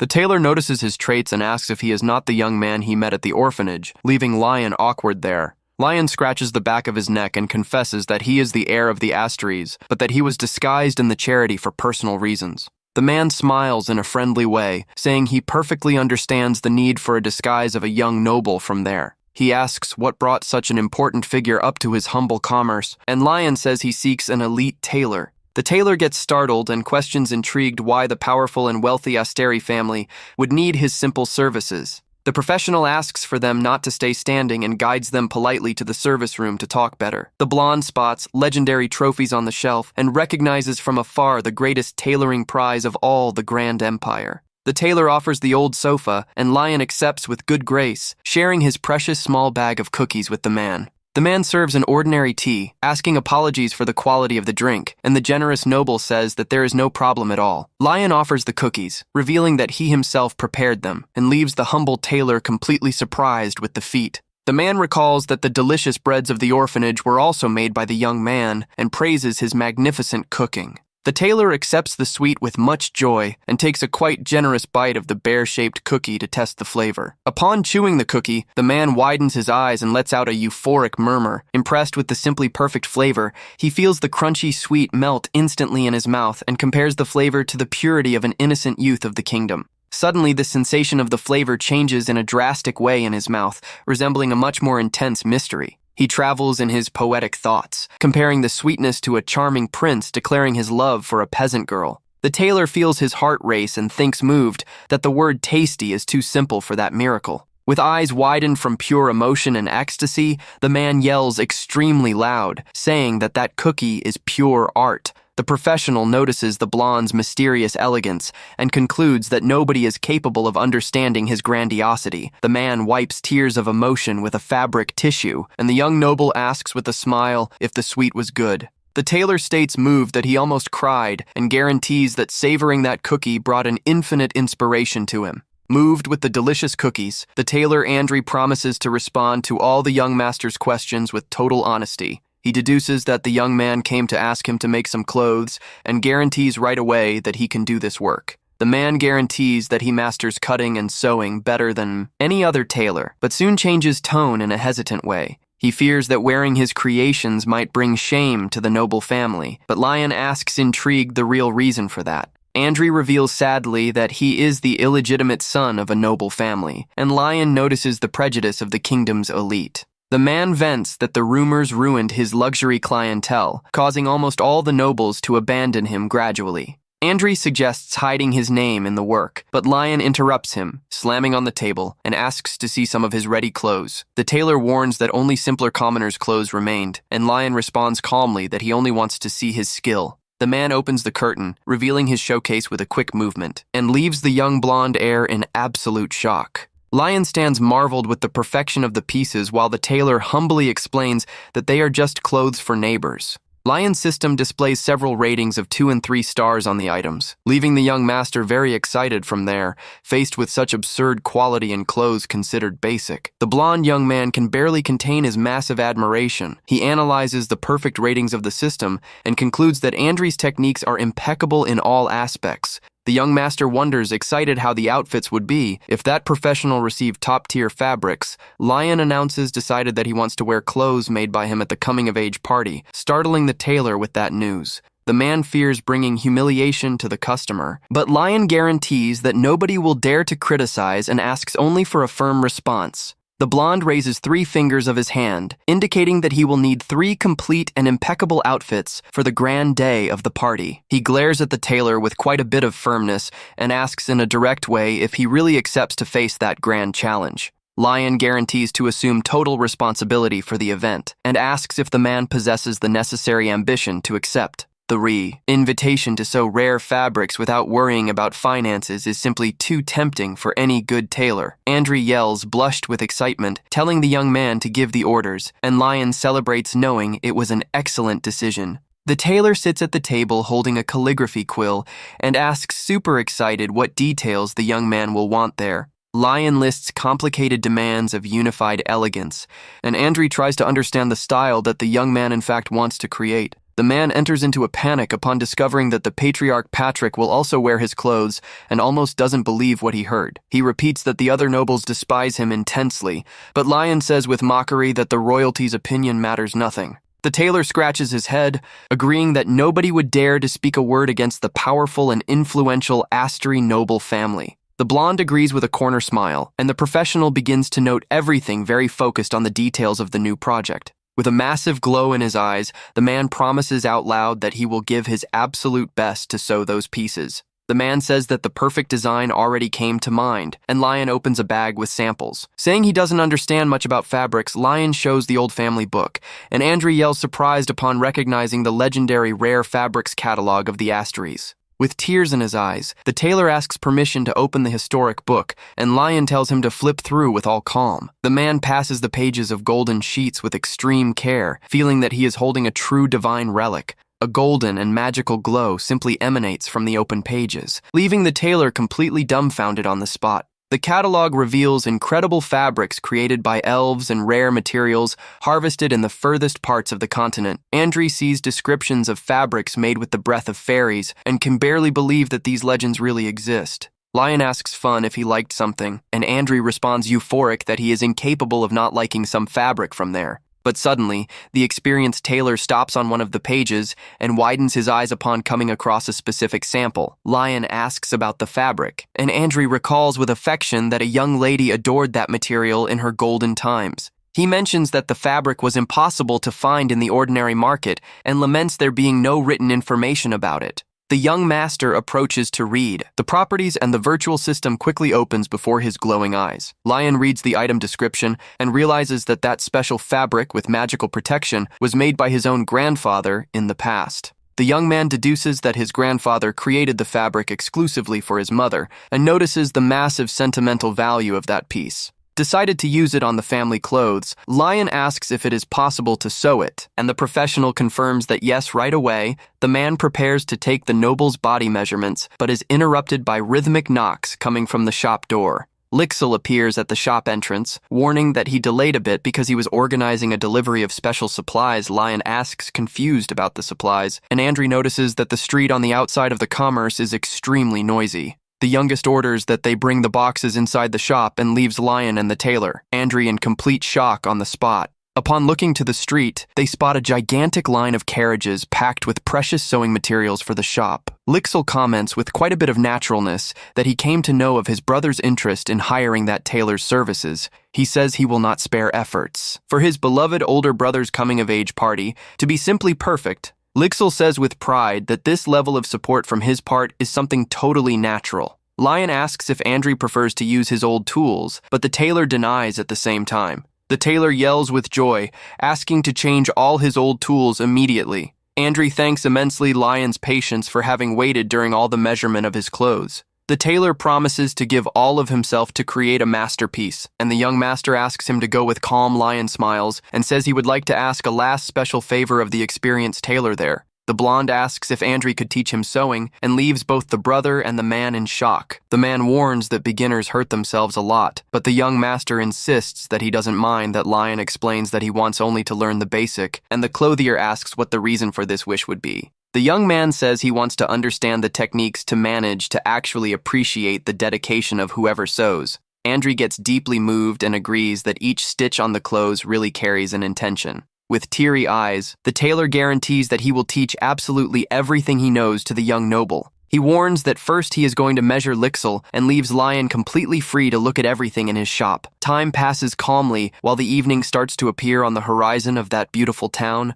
Lion walks alone through the establishment and continues admiring the extreme quality of the clothes there. He examines a simple fabric and wonders how the tailor managed to make something so good with bad material. Holding the pants pattern, the young man fills himself with courage and decides to try to sew that piece on his own account. Without knowing the basic, he thinks it would be cheating to use machines and decides that the best is to start sewing by hand. The blonde remembers that he has a magical sewing kit stored and resolves to grab the item to help in the process. He sits very focused and begins to work excited, knowing that that is the perfect moment to test. In the same instant, the needle begins to glow and changes shape, leaving the young apprentice surprised with the effect. Lion notices that the tool passes the thread by itself and stands fascinated with the functioning of that magical item. The young man takes a deep breath and starts his first practical work, concentrating all his attention on the needle. The sun strikes the window, lighting the noble who works without stopping and exerts himself to give his best in the sewing. After giving a few stitches,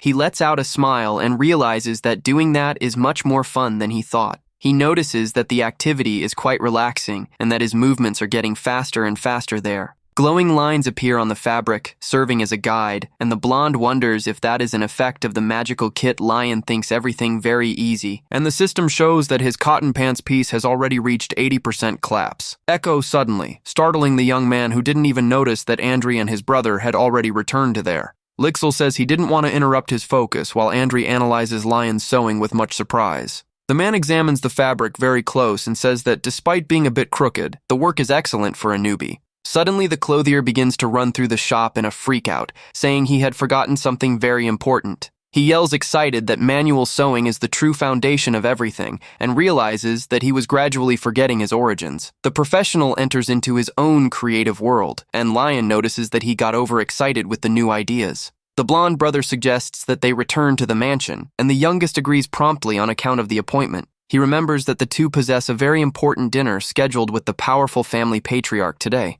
At the castle, the butler warns the Marquis that his two grandsons have just arrived and that they must go to the dining hall. Patrick agrees seriously while finishing signing some important papers at his office desk. The imposing man begins to walk through the luxurious castle hallways, accompanied closely by his servant. The butler comments that it is rare for the three to dine together, and the patriarch responds that sometimes this makes itself necessary. He confesses in a sincere way that he only works so much to manage to protect the future of his beloved grandsons. There, Patrick complains that the royalty makes him work too much, even 50 years after the end of the terrible Demon War. The butler jokes, saying that an 8th Circle mage lives almost as long as an elfo, and the elderly man changes the subject. The leader states that he could not miss it by any means, now that his direct heirs finally gathered. Patrick enters the dining room, thinking about how his grandson's new, warm attitude changed things lately. He observes the young men at the table and wishes from the bottom of his heart to protect the peace of those treasures that his daughter left. The patriarch decides that he cannot let anyone discover Lion's massive potential, and the blonde greets him happily. The young man comments that the meal is exaggerated and wonders if they needed so much food for an ordinary dinner. Lixel explains with an ironic smile that he made a special request to the chef because it had been a long time since they gathered there. Lion remembers that in the past he only ate bland, sick person foods while his grandfather dined at the palace.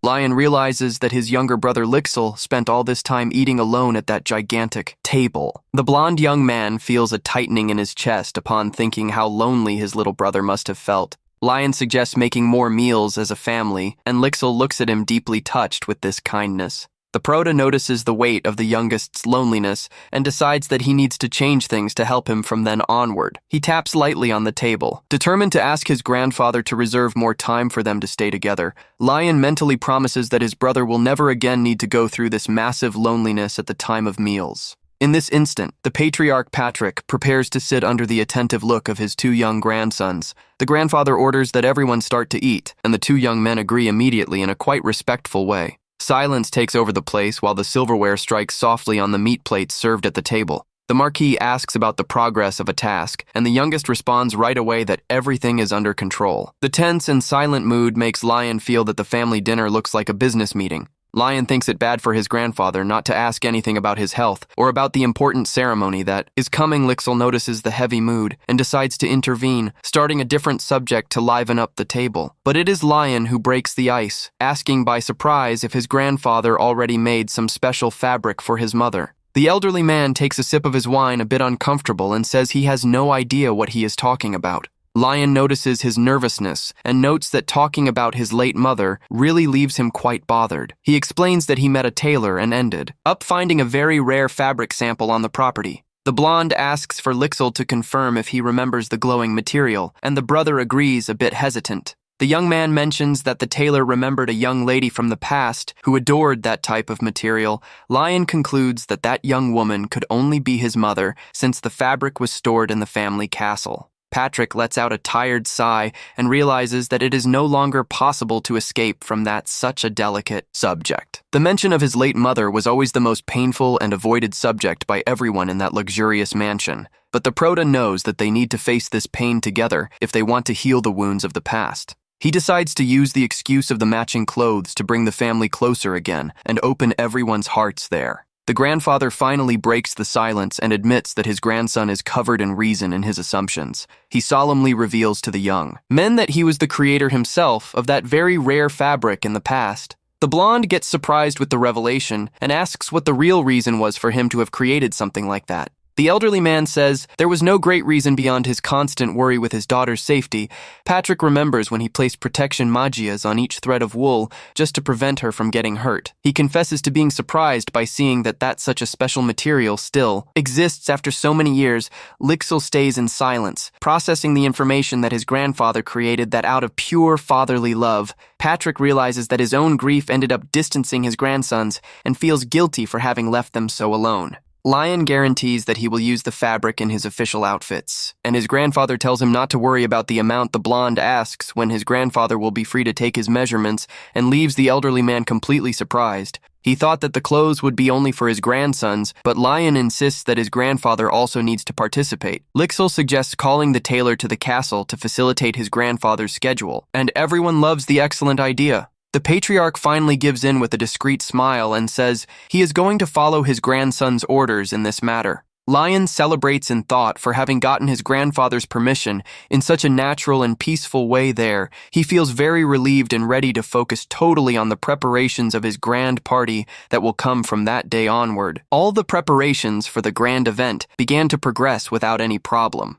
Thanks to the frequent visits of the tailor, the family's exclusive clothes were turning out impeccable. All the decoration of the massive palace for the ceremony was also being set up within the planned deadline. With the absolute support and dedication of his grandfather and brother, the young man found himself suddenly with nothing more to do there. But the young master decides to enjoy all this free time to focus on something he wanted very much to practice. Lion spends hours sewing to rise in level, but begins to feel that there is something wrong in the process. He continues giving firm and precise stitches on the fabric, thinking that by this point it already should have happened. The blonde waits for the system window warning that he learned the sewing skill, but nothing of a screen appears. He wonders why the talent still hasn't unlocked, even after making a shirt of excellent quality. A terrible and scary doubt begins to appear slowly in the mind of the worried Proto there. Lion enters into complete despair upon asking himself if in reality he simply doesn't have talent for this. He tries to push away those bad thoughts and prefers to believe that he just didn't train for sufficient time. Lion gets confused, trying to understand the difference between learning to cook and the functioning of sewing. Without finding a logical answer for his problem, the young man holds his head and yells out of pure frustration. Suddenly, the maid opens the door and warns that the tailor Andri has just arrived for a quick visit. Lion asks if the clothes are ready, and the servant responds that yes, but says that the man looked half strange. The young man gets confused with her comment and tries to understand the reason for that supposedly worried expression. The maid explains that the professionals seem to carry the weight of something terrible having gone wrong in the production. Lion decides to go immediately to the reception room of the castle to talk and check what happened there. Without losing time, he pushes the grand golden door, anxious to discover what is afflicting the tailor. But as soon as he enters the room, the young blonde heir stands completely speechless with what he sees there. The place was transformed into a true and luxurious sewing shop, filled with clothes hangers and gigantic mirrors. The young man asks himself, astounded, how the man managed to bring all that heavy work structure alone. Lion calls for the tailor with a smile, and the professional celebrates, relieved upon seeing that the master finally arrived. The clothier extends the new impeccable gala outfit and suggests that the young blonde make the first test soon. Lion wears the piece of clothing and stands impressed with the beautiful golden details sewn on his sleeves. Before the mirror, the blonde sees the 3 stars of the system that confirm the massive quality of that masterpiece. Lion notices that Andri is tense, and the man admits that although the result is beautiful, something still bothers him. A message warns that the outfit is incredible, but that it lacks a surprise element to leave it perfect for real. The blonde looks at his own reflection for a few more instants, and suddenly notices exactly what is lacking. He comments that the neck region looks far too empty, and the tailor agrees, excited with this observation. The man explains that the lack of a scarf or of a beautiful tie leaves the visual without a true focus point. Lion understands the point and begins to reflect on which accessories would pair better with each of the outfits. He plans a traditional tie for his grandfather and a younger bow tie model for his younger brother Lixil. In this moment, the professional takes a deep breath and asks a very important favor of the young heir of the house. He surprisingly asks for Lion to give the final touch and do the embroideries on his own family's outfits. The young man widens his eyes and almost doesn't believe the absurd request he has just heard from the tailor's mouth.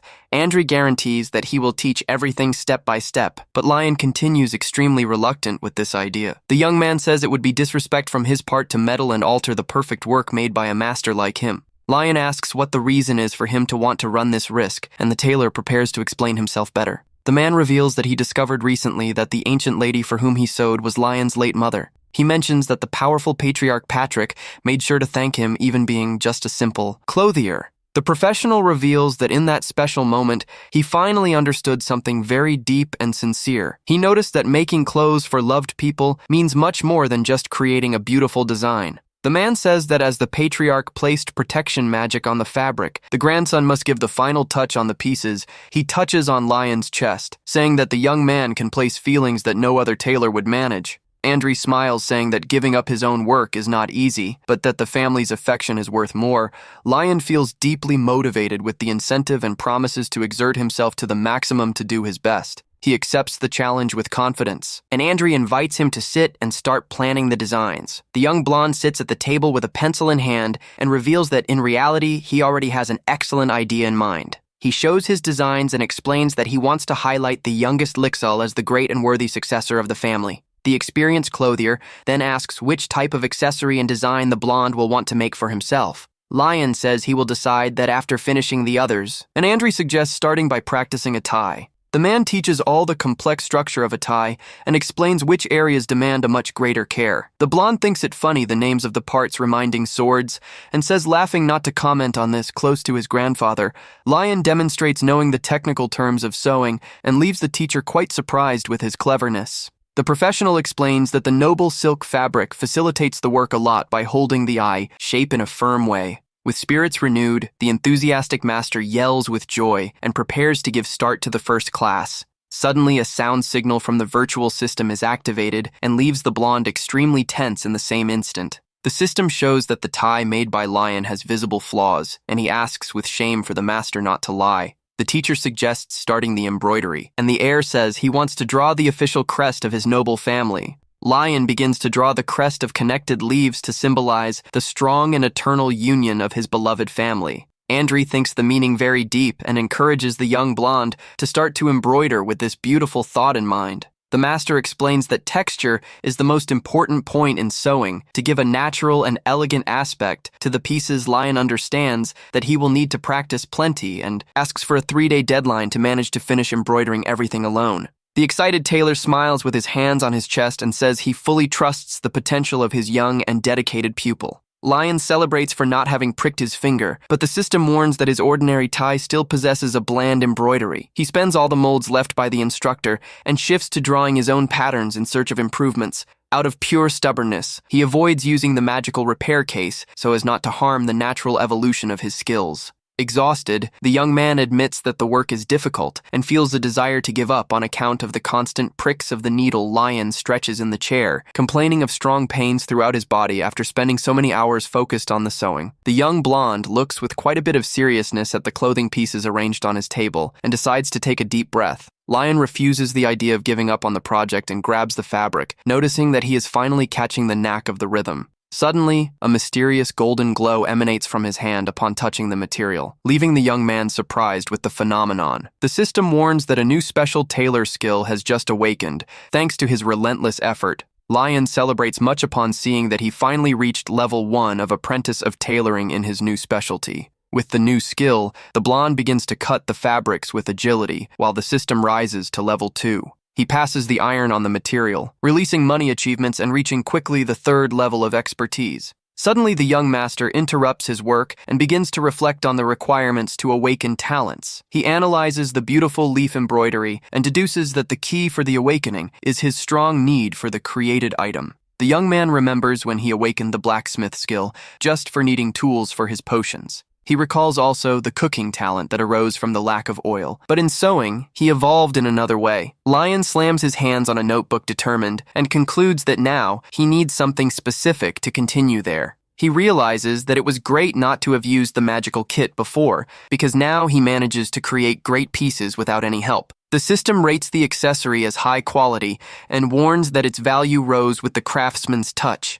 Super excited for activating the special craftsman effect, the blonde heir prepares to apply the final embroidery. The tie with the crest glows much, and the system elevates it to the maximum category of 3 stars on the virtual panel. The system praises the piece, calling it an unbelievable work of art, while Lion places the accessory on the mannequin. The young man celebrates much upon seeing the two pieces unite and gain one more bonus star by synergy effect. The magnificent 4-star suit glows intensely, guaranteeing imposing presence for whoever wears it at the grand event. Lion stands shocked upon seeing that the gala clothing set possesses several extra magical effects of great utility. He sees that he completed 1/3 of the special sewing challenge and gets excited to make his brother's garments and his own. The blonde tries to contain his strong anxiety and repeats to himself that he needs to work with quite a bit of calm from then onward, with his brother's beautiful bow tie finalized. With success, the system warns that the young heir reached the second stage of the goal. Lion analyzes the ready suits of his grandfather and of Lixil, realizing that the big problem now will be creating his own outfit. The young man reflects, worried about which style of tie he must create for himself to avoid it. Getting repetitive, he has a brilliant idea and decides that the best path will be making a distinguished model with a beautiful jewel. The Proto draws the new accessory in the notebook. Knowing that the jewel positioned right in the center will be the grand highlight, Lion opens the luxurious family chest, considering using some of the rare ancient jewels that belong to his own grandfather among so many glowing options. He focuses his eyes on a magnificent and relucent stone of purple shade in the drawer. The blonde smiles with tenderness upon noticing that the color of that precious stone is identical to the color of his family's striking eyes. He attaches the beautiful adornment onto the dark tie with care and celebrates proud upon seeing that it turned out simply fabulous. The system confirms that he concluded the grand challenge and confers a beautiful prize in coins for his miraculous feat there. The blonde young man gets extremely astounded upon receiving an additional coin bonus, simply unbelievable, from the system. The young man celebrates euphoric upon seeing that the special system coin shop finally was unlocked with his high balance. When he prepares to open the shop, the door is opened with a bang, startling the young man in a sudden way. In the room, Lixil appears furious with a dark aura and complains for seeing that his older brother is still awake sewing there. The youngest warns that he came to know that he turned the latest nights awake, and Lion tries to defend himself, saying he had deadlines. With a scary look, Lixil orders that he go to bed immediately, leaving the young Proto terrified. The maid appears and simply carries the blonde like a bag of potatoes, agreeing that he needs to sleep without fail. The young man cries on the bed, begging to take just a quick little look at the newly unlocked special shop of the system. The grand day finally dawns in the sumptuous palace of the Astery family, with the sun lighting the imposing gates. The attentive maid praises the young man's visual, saying he is incredibly elegant and charming with the new suit. She highlights that the tie paired very well, and Lion smiles, relieved to see that all his dedication was worth it. The young man remembers that even Andri cried from emotion and stood proud upon seeing the result of all that effort. The servant observes her young master with a calm look and a discreet smile of affection in the corner of her lips. She gets emotional upon remembering the fragile young man in the past and notices with affection how much he grew and changed nowadays. Lixil appears in the luxurious hallway and asks in a friendly way if his beloved older brother managed to sleep well. Lion asks if the youngest was waiting for him, and the young man of blue garments confirms with a positive nod of his head. Lixil says with pride that he will make a point to escort the birthday person from then onward to the sumptuous party hall. The massive doors of the hall finally open, revealing the massive golden and magical light that emanates from the event inside there. The party hall is packed with imposing nobles, and Lixil remembers that his brother is the great Proto of that night. An orchestra plays beautiful classic melodies under the massive glow of crystal chandeliers suspended from the hall ceiling. The noble guests whisper, marveled, saying that the grand decoration surpasses even an emperor's banquet. Others gossip, happy about the family relationship, and suppose that the old bad rumors were invented lies. The announcer's voice echoes through the place, warning about the imposing entrance of the Marquis, accompanied by his direct heirs. Patrick enters the enclosure, walking in a solemn way next to Lixil, leaving the nobles commenting about his presence. But the looks soon deflect as soon as they notice the emergence of the true honored person who walks with a smile. Lion appears with a dignified and imposing posture, drawing absolutely all the attention of whoever is present at the event. The young man descends the stairs under a warm round of applause from all the aristocrats who observe him with great respect. Some noblewomen whisper malicious, thinking that Lion doesn't look so majestic and worthy of being the patriarch's successor. The grandfather approaches him, calling his name in public, and the blonde responds promptly, maintaining his due composure. The elderly man whispers, alerting his grandson not to mix with the guests' clothes there, because they are of terrible character and value. Lion asks if the elderly man is worried about him, but Patrick changes the subject, warning that he needs to give a speech soon. The young man laughs quietly and promises that he will bring no shame, knowing that his grandfather cares for real deep down of everything. Walking to the microphone, he thinks that he doesn't want to focus on opportunists, but rather on the main objective of his family. He introduces himself to the public with much class, explaining with good humor that he finally reached his expected adult age under the proud looks of his family members. Lion focuses on transmitting a reliable image to everyone in that place.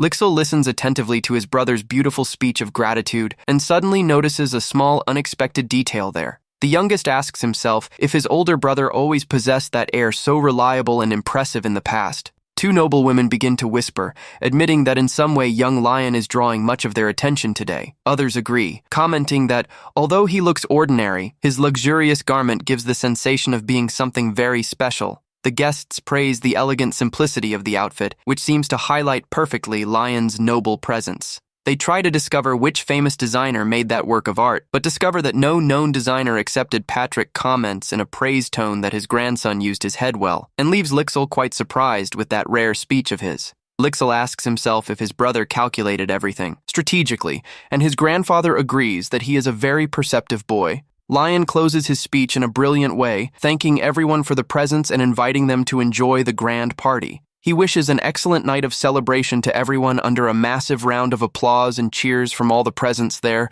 Lixil approaches the young man with eyes glowing from admiration, congratulating him for that excellent announcement. Lion laughs awkwardly and thinks that in reality, that ease for speeches came from his suffered professional experience. The grandfather praises the young man, affirming that their lineage of nobility is strong, even with him not possessing the power of mana or aura. The patriarch finally displays a grand and sincere smile to his grandson, who thanks very moved for that validation. The elderly man invites his two grandsons to finally go enjoy the rich banquet that was prepared for the grand date. Various luxury dishes and sweets are served, while the musicians continue to dictate the happy and festive rhythm of the night. Dining together, the grandfather asks if the blonde already decided which item he will take to the mysterious and dangerous labyrinth ritual. The prota glares at his wine glass, knowing that the chosen item will fully influence what he will manage to obtain. He assesses the ordinary possibilities for mages, but realizes that for his class, the final result is a complete enigma. Lion shakes the wine glass in a thoughtful way, trying to define his strategy of action for the challenge that is to come. The young man finally announces that his main plan is to take one of the exclusive potions that he himself crafted beforehand. The grandfather and the brother look with quite a bit of surprise at him, and the elderly man admits to not having so much certainty about this dangerous choice. He explains that he doesn't possess skills with pure magic, and that his potions are his strongest tools at the moment. Lion thinks that even the best garments were made by Andri,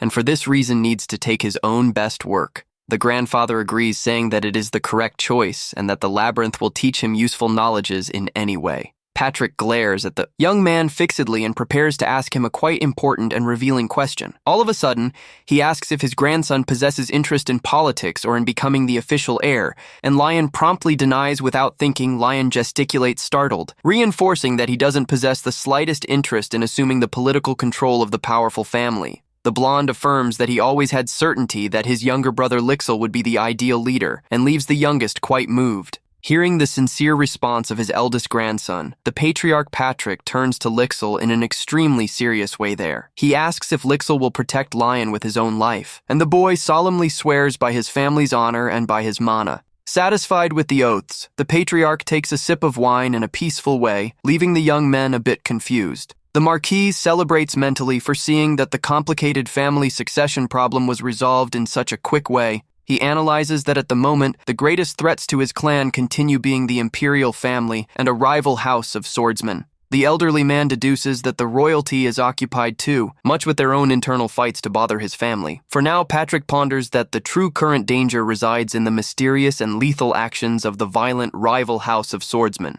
The rival clan went through a terrible and bloody ritual where a single and strong young woman rebuilt her family with the sword. He thinks their methods brutal and plans to avoid any type of direct contact with that dangerous military organization. Patrick grants permission for his grandson to continue free, and Lion asks, laughing, what would happen if he caused problems. The grandfather says calmly that he can do whatever he wants, but warns that an important condition exists behind all of that. The elderly man warns with a terrible look that he will not forgive his grandson if he gets hurt, and leaves the blonde startled with that threat. Lion promises to take good care of himself to avoid his grandfather's fury, and the elderly man decides to close the conversation, ordering that they eat in peace. Lion glares at the bustling hall from afar, holding his wine glass in an elegant way while savoring the grand victory. He observes his grandfather and brother talking with the noble people from afar and realizes how much that task must be exhausting. A waiter approaches him serving a drink, and the prota remembers that he also possesses his own goals there. He smiles, focused, and in the same instant, a young noblewoman boards him in a gentle way, calling his name with curiosity. The lady asks who created that beautiful clothing, and Lion celebrates internally for finally finding his first customer.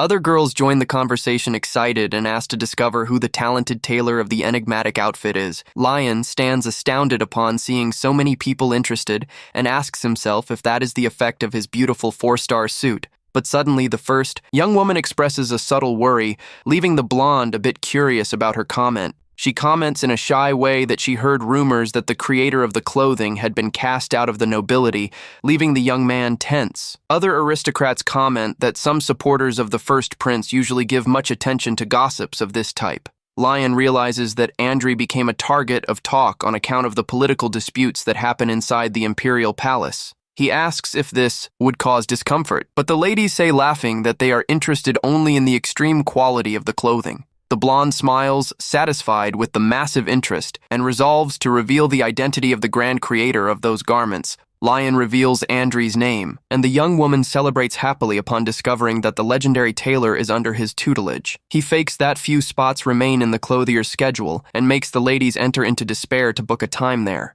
But suddenly a cold and imposing female voice orders that everyone wait, leaving the area in complete silence. The mysterious young woman of silvery hair walks decided in Lion's direction, drawing all the attention to herself at the place Clarentia. The feared leader of the powerful house of swordsmen asks in a direct way if the tailor accepts any request. Lion agrees in a quite courteous manner, while the other nobles whisper curious about what she will solicit there. The blonde celebrates mentally her interest and asks with politeness what the desired garment style would be. To everyone's surprise, the young leader requests comfortable training clothes and suitable outfits for her military daily life. The noble women around enter into immediate panic with the training clothes request made by that feared and deadly warrior. She glares at Lion with an intimidating look and explains in a dark way that her old garments simply were destroyed. Startled with the girl's murderous aura, the other guests invent hurried excuses and flee running from the place.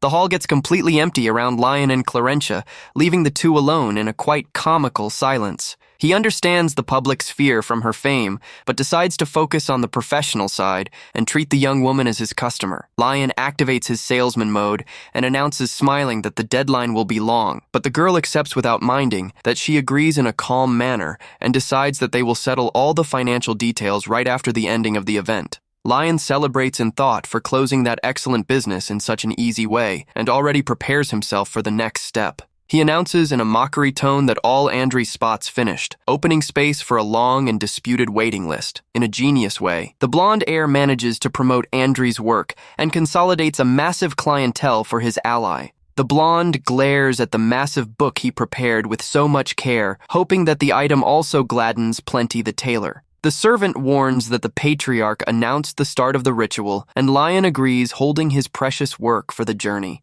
He positions himself in an imposing way before the massive black gate of the labyrinth, awaiting the moment of his entrance. The arrogant imperial heir approaches the young man, praising the Asteri clan for its massive fame in dealing with magical arts. The first prince, Terrace, asks if he is nervous, while the second prince, Kyle, only observes the scene quiet. Lion knows that the question was a provocation about his lack of magic, but responds in a quite calm and ironic way. Lixil interferes in a protective way in the conversation and firmly questions the reason for his brother to feel nervous there. Lion notices the massive fury of the youngest and thinks it funny how he looks like the strict grandfather when he decides to protect someone. The heir decides to return to his seat, feeling the strong and dangerous magical pressure that emanates from the younger heir. Lixil delivers the requested potion to the blonde and asks with quite a bit of worry for him to have much care inside there. Lion adjusts the strap of his bag with determination and focuses on the gate, ready to give start to his challenging trial. The blonde recalls with nostalgia when he used the massive library as a refuge in his childhood for not possessing talents. He asks himself what valuable treasure the first patriarch of the dynasty would have left stored in that legendary labyrinth. The heir accepts the artifact brought by the servant and concludes that that must be a very valuable object in the game context. The young man makes a small cut on his finger using the blade and lets a single drop of his blood seal the start of the ritual. A powerful magic circle of glowing blue coloration activates under his feet, revealing an absurd amount of energy. The strong tremor generated by the gate opening deeply startles the princes, who watch everything with much worry. Before all the court, the grand passage finally opens, emanating an intense, luminous, and mysterious smoke through the hall. The young blonde is wrapped suddenly by a strong and uncontrollable magical wind current that pulls him inside. He is swallowed by the massive whirlwind of glowing lights, disappearing for complete before the apprehensive eyes of everyone. The system explains that although the labyrinth can be beaten without tests, greed or damage will turn it into a deadly dungeon. But something goes terribly out of control, and the massive crystal structure of the ceiling begins to plummet in a scary way. The noble guests enter into panic, yelling and trying to defend themselves from the dangerous destruction that starts through the enclosure. From the inside side, the blonde feels that things should not happen in that chaotic way and tries to hold himself as he can. The Proto stands very surprised with the massive fury of the winds and realizes that a very dangerous situation just started. The strong whirlwind intensifies, pulling the air deeper and deeper into the enigmatic darkness of that dangerous dungeon. From the outside side, the youngest Lixil and the grandfather run desperate in the direction of the gate, fearing for the safety of the young blonde master. A system notification arises on the virtual panel, informing that an important achievement in the labyrinth was unlocked. He gains additional intelligence, and the system warns that a mana circle of extreme purity just was formed in the blonde. In the hall, the debris begins to hit the ground, spreading panic and causing the ladies to scream desperate on the sight. Wine glasses break through the carpet while the people run, startled, seeking shelter or clamoring for the marquise's help. The massive and heavy iron main chandelier begins to detach from the ceiling and threatens to crush the guests right below it. Clarentia looks upward, very startled, realizing the massive structure falling quickly in her direction in the middle of the room. But a massive barrier of golden energy activates in the last second, preventing that the heavy structure hits the people. The aristocrats celebrate, relieved upon realizing that they were saved by the protection barrier of the imposing Lord Patrick. The powerful defensive power of the Marquis glows through all the imperial palace, guaranteeing the physical integrity of everyone there. Patrick maintains himself in a firm and concentrated posture, commanding the powerful magical shield with extreme precision and energy. The leader orders that the Knight Rixen help in the immediate evacuation of all the guests to a safe area of the castle. Lixil appears running desperate with a countenance of panic, seeking news about what really happened at the portal. The grandfather explains, worried that the library dungeon lost total control and that he already sent orders for everyone's safety. Patrick asks with seriousness about the state of the young imperial heirs who were accompanying the grand ceremony. Lixil reveals that he already conjured defensive shields around all the princes, guaranteeing their total physical integrity. The patriarch joins the group in the middle of the debris and says himself relieved to notice that the important guests are fine. He orders the younger grandson to summon the healers to care for eventual wounded and prepare a rest area. Patrick warns that he will watch the dangerous gate personally, and Lixil reacts in shock with that risky decision of his grandfather. The youngest insists on remaining by his side, claiming it to be far too dangerous. But the patriarch denies at the same time with firmness. The patriarch glares at his grandson, reminding him that he must comply with his obligations as the future official leader of his family. The princes alert about the extreme danger, but Patrick ironizes in a confident way, laughing at their unusual worry. The elderly man orders once more that Lixil leave the place, and the young man glares at the ground, feeling quite reluctant to go away. Kyle tries to calm the youngest, guaranteeing that Lion will be fine while everyone withdraws, remaining only the strong Patrick there. Lixil stays extremely worried and whispers his older brother's name while being forced to distance himself from there. He follows in the direction of the exit, accompanied by the imperial princes while the place continues collapsing gradually. Patrick observes the destruction, worried with the instability of the labyrinth and fearing for the safety of his beloved grandsons. A mysterious person approaches him, walking calmly among the debris, and questions the reason for him still being there. Clarentia, the feared leader of the House Videntis, appears imposing before the Marquis and asks why he didn't evacuate the place. The young warrior comments that the Marquis seems to have absolute certainty that his grandson Lion continues alive inside there. She glares at him in an enigmatic way, suggesting that the patriarch already knows perfectly well how all that situation will end. The elderly man stands quite surprised when Clarentia offers herself in a direct way to help him in the containment of the labyrinth. Patrick questions the reason for that unusual help, knowing that the ruin of his family would bring grand advantages for the rival one. Clarentia responds that she ordered clothes with his tailor and that she detests when her plans are ruined like this. She warns that she will remain close by to give the necessary support while Patrick resolves the situation with his portal. Suddenly, the mysterious maid Elvia re-emerges from the shadows, wrapped in a powerful and scary purple magical aura. The servant smiles from the corner and comments that Clarentia possesses an impressive perception, and Patrick fully agrees with her. Patrick orders that Elvia create a magical barrier around all the labyrinth, and she promptly accepts his command. The elderly man emphasizes with seriousness that absolutely no information about the incident can leak to the outside of the castle with a magical watch in hands. The patriarch plans to start the immediate restoration of all the outer area of the labyrinth. He hopes that with this, he manages to create at least a safe magical rift to allow his grandson Lion to escape from there. Meanwhile, in a sunny scenery filled with colorful flowers, someone hums happily in a casual way. A beautiful blue butterfly lands close to the young blonde, who continues lying lazily in the middle of the beautiful vegetation. There, Lion realizes that a special achievement of the book labyrinth was unlocked, indicating that he overcame the challenge.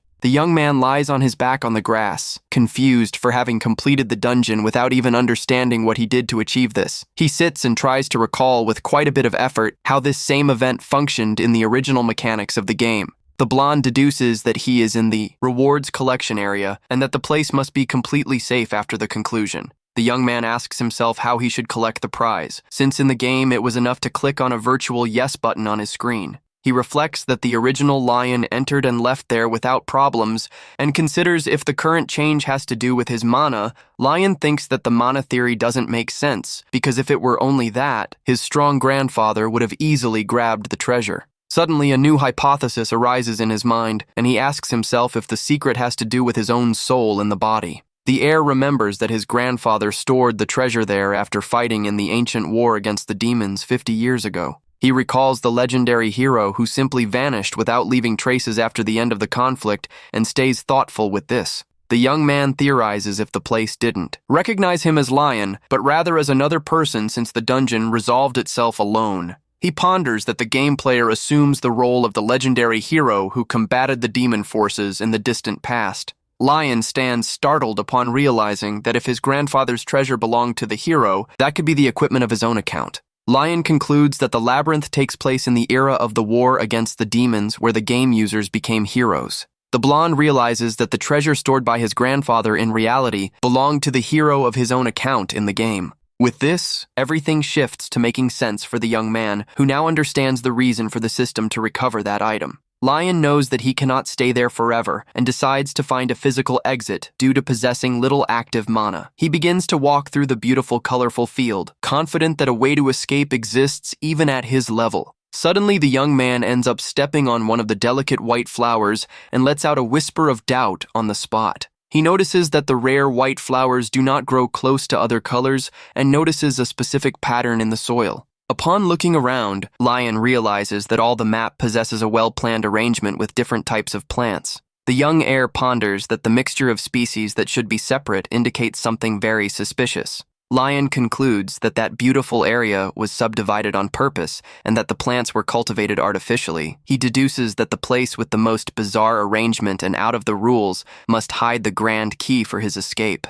The blonde finally finds a point where flowers of rival species are growing together in a mysterious way. To unveil the mystery, he closes his eyes and concentrates deeply on the beat of his own heart. The young man focuses his consciousness on the internal flow and visualizes with fascination his mana circle glowing in blue. A system screen arises, confirming that the mana circle was recognized and is ready to be analyzed. Lion concentrates to make all that hidden magical energy become visible before his eyes. A new message warns that the use of mana is going to enhance his special eye skill for a limited time. Upon opening his eyes, he sees several red magical traps floating over the grass and gets startled with the danger. He notes that any movement in false there can activate dangerous spells and that the treasure is not close by. Even before so many magical threats, the blonde displays a confident smile and decides that he needs to advance more. Lion continues walking with extreme caution through the colorful field under the reluctant glow of the magical energy. However, upon taking one more step, he ends up activating a mysterious panel that begins to glitch in a strange way. The system notifies that his skill revealed the real name of the area, and the blonde celebrates for finally finding it. He crouches and focuses on the bluish illusory mana source, asking himself if he will need to dig to get the item. Knowing that he needs a tool to cut the mana, he decides to take a quick look at the coin shop due to possessing sufficient funds. The shop unlocks all the items and shows that his current purchase tier is Bronze. Lion gets very excited upon noticing that an unprecedented survival tab was opened when he most needed it. However, the young man comes across absurd objects and bizarre prices, asking himself if that shop is nothing but a scam. He complains about the useless options and wishes that a way existed to filter only the items accessible to his pocket. For his massive surprise, the system panel responds to his wish and asks if he wishes to apply a filter. Lion requests to see only cheap products and with discounts applied, starting immediately a quick search. The updated list shows magical ingredients and monster rations that do not serve for his current problem. Among the few decent options, he finds an expensive magic detector and sharp scissors with a massive discount. The detector is too expensive, so the blonde decides that the cheap scissors are the only viable choice for the moment. Without thinking twice, the prota presses the virtual button on the screen to confirm the purchase of the tool. He holds the glowing scissors, but suffers upon seeing his savings vanish in such a quick way in the system. The young man admires the object in his hands, relieved for it being linked to his soul in a permanent manner. With the tool in hands, the youth prepares with determination to cut the magical energy source of the place. He pulls a small shovel and mentally thanks for having trained so many digging skills in the past. The blonde begins to dig the earth with extreme agility in search of the mysterious reward buried under the flowers. A warning in red arises on the screen, alerting that only 1 minute of bonus remains for his enhanced vision.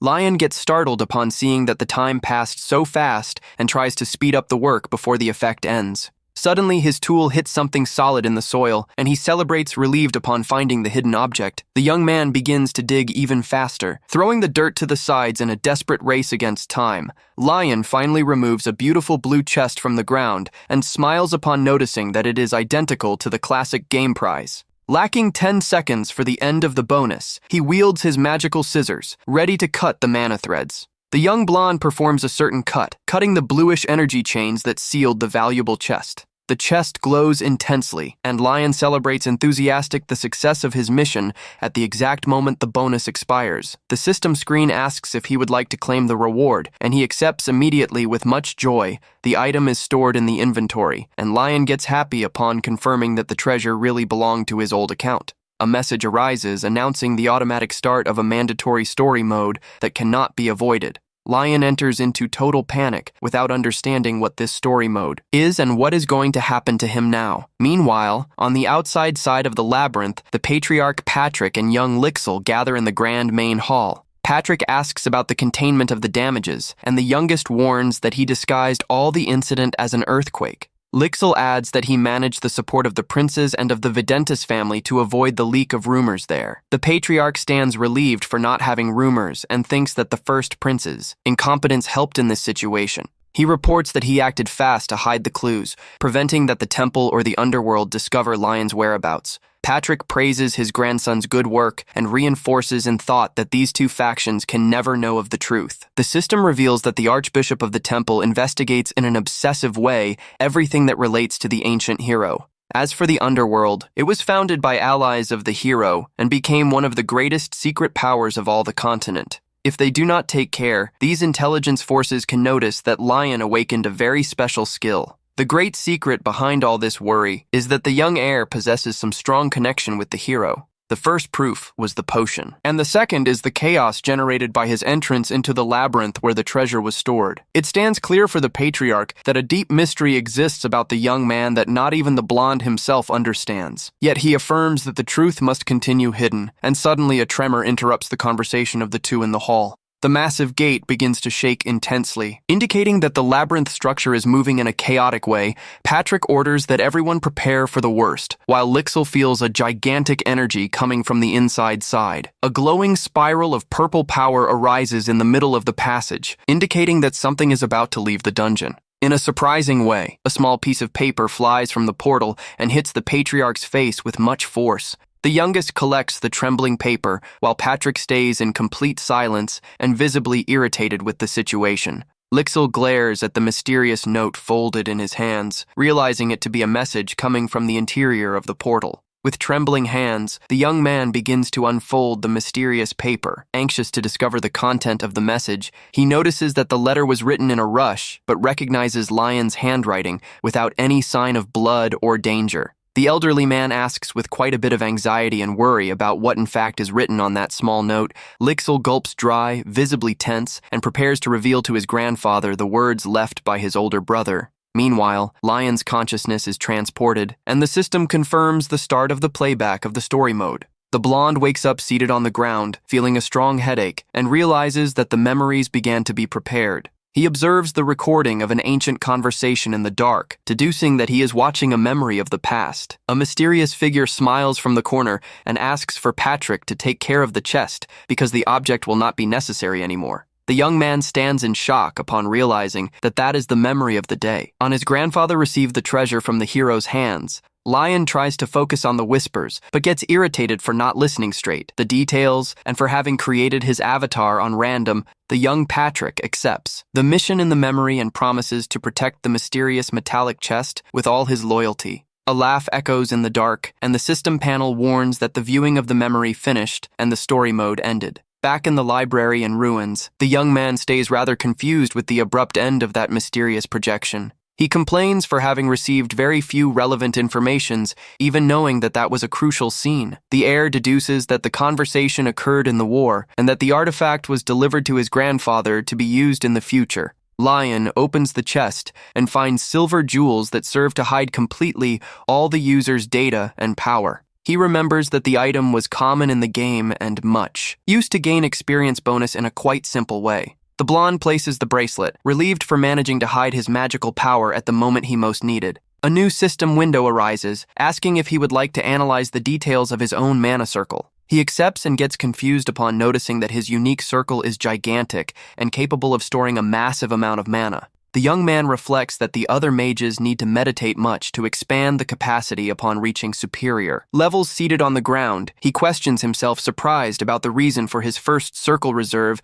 to be so disproportionate. In the end of the day, Lion decides not to complain of his luck and accepts with joy this grand advantage in his body. The blonde celebrates the success of his mission and celebrates for having conquered a legendary artifact that will help him not to be caught. However, the young man sighs, worried upon remembering that he still possesses a great pending question to resolve there. He looks around, observing the massive destroyed library, and remembers that he still continues trapped in the interior of the labyrinth. The blonde decides to walk through the ruins to try to find a safe escape route up to the exit of that dungeon. But several notifications arise, warning that the access is blocked without the permission of the current master, who is Lion himself. He stands shocked upon discovering his new title and realizes that assuming the control of the place was not in his plans.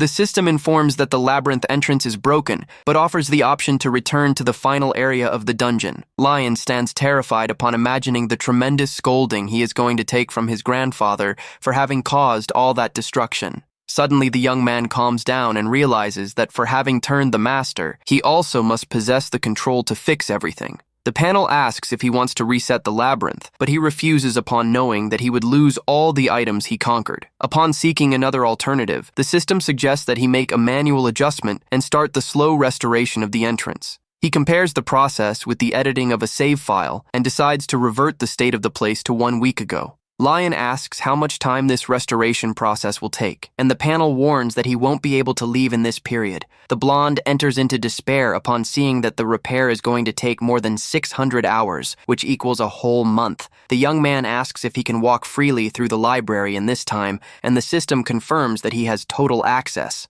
He discovers a correspondence tube and decides to send a short message to reassure his family. With a mischievous smile on his face, the Proto adjusts his bag and prepares to give start to the long repairs. Lion gives the command of start, and a gigantic green magic circle activates in the hall, giving start to the reconstruction of the area.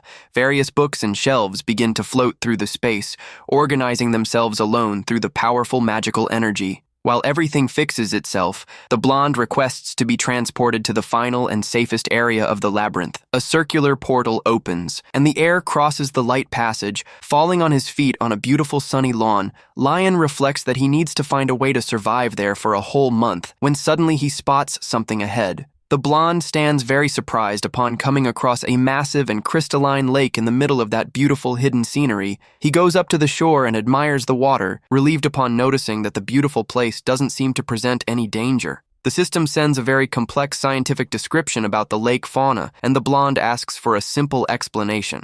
The panel warns that the lake is packed with edible fish of various levels, including a very rare creature. An achievements notification activates informing that the fishing in the lake was officially released for the new master. The blonde notices that he has no fishing rod with him, but soon remembers his great coin shop. He throws the line in the water and stays humming happily while observing his bobber float calmly in the blue water. Comfortably seated on a chair, the heir thanks for having bought the complete fishing kit in the system shop. He fishes a few carps and stays relieved for not needing to eat his own baits to survive on the site. Lion relaxes on the site knowing that at least he is not going to go through any hunger during his isolation period. Suddenly his bobber is pulled sharply downward of the water all at once, deeply startling the young fisherman. He holds the rod and realizes that the weight of that creature is very different from everything he already fished before. The young man stands very impressed with the massive force that the mysterious fish is making to try to escape from his line. The line stretches to the maximum, and the young man realizes that he caught a giant fish. Needing to pull the animal with much care, he exerts himself to maintain the balance, knowing that he cannot rush, so as not to run the risk of losing the fish. With a strong pull, the blonde removes from the water a giant purple fish, and the system congratulates him for capturing a legendary carp. He holds the animal that thrashes and stands, marveled with the energy benefits that special meat offers. The Proto stands extremely excited with the experience and understands perfectly the reason. For people loving to fish, the system warns that he understood the spirit of fishing and awakened a new talent of apprentice fisherman level 1. He stores the fish excited for dinner, knowing that nutritious meat is ideal for his current fragile body. Lion looks around and decides that his first step on the site must be organizing a good area to manage to cook. He uses the shop and buys a folding table, pots, condiments, knives, and all the equipment for his kitchen. The young man sets up the camp, happy for having these items, and decides to grab his alchemy equipment too. Upon opening his virtual bag, he notices a small glowing black stone that he didn't remember having placed inside there. Lion notices that he won a magical flint as a freebie, ideal to light campfires in a much simpler way. With a strike, he uses the flint and creates an intense flame, lighting the campfire quickly at the camp. He admires the fire under the evening sky, feeling a very pleasant sensation of comfort in that beautiful place. The blonde rolls up his sleeves and positions himself at the table, ready to start cleaning his freshly fished carp. He begins to cut the fish, thinking that making a rustic roast is the best way to eat in the open air there. Upon removing the innards, the system warns that the carp's entrails serve as a great alchemy ingredient. Lion smiles upon reading the recipe, realizing that he can use the fish entrails to create potions in his cauldron. Without losing time, the youth throws the nutritious entrails of the animal directly inside his small alchemy cauldron.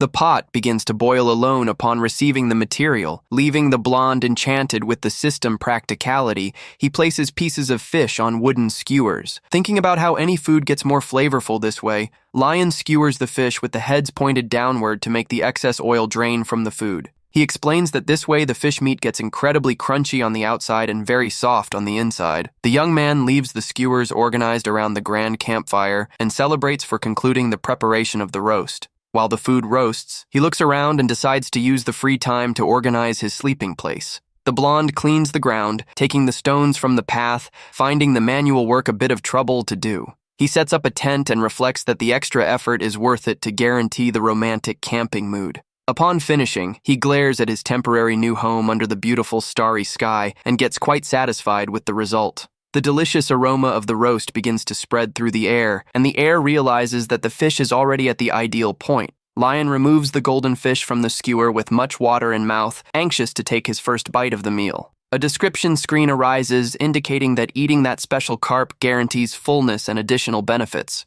He notices a warning that the food cannot be taken to the outside, indicating that he must savor everything inside there indeed. Without losing time, the young man takes a big bite of the roasted fish and lets out a whisper of pure satisfaction on the spot. Lion adores the crunchy skin of the fish and gets surprised upon noticing that the meat on the inside is extremely soft and juicy. Beyond this, he delights himself with the spectacular smoky aroma of the roast that stimulates even more his appetite to eat. The flavor is so incredible that the blonde cries from emotion, wishing to place the fish on top of a warm rice bowl. He devours the food, happy upon noticing that the carp does not have small bones and wishes to share the flavor with someone. Suddenly, a message warns that the consumption of the carp increased in a permanent way, the maximum limit of his mana. The young man sees his own magic circle expand before him and stands completely reactionless with that discovery. He stands shocked upon realizing that his magical energy reserve increased just because he consumed a meal. The blonde thinks that if the mages from outside knew this, they would empty the lake, and decides to save a bit for Lixil. The Prota stores the idea with affection, decided to take some of those special carps to his younger brother. In sequence, he approaches the alchemy cauldron. Anxious to check the result of his boiling mixture,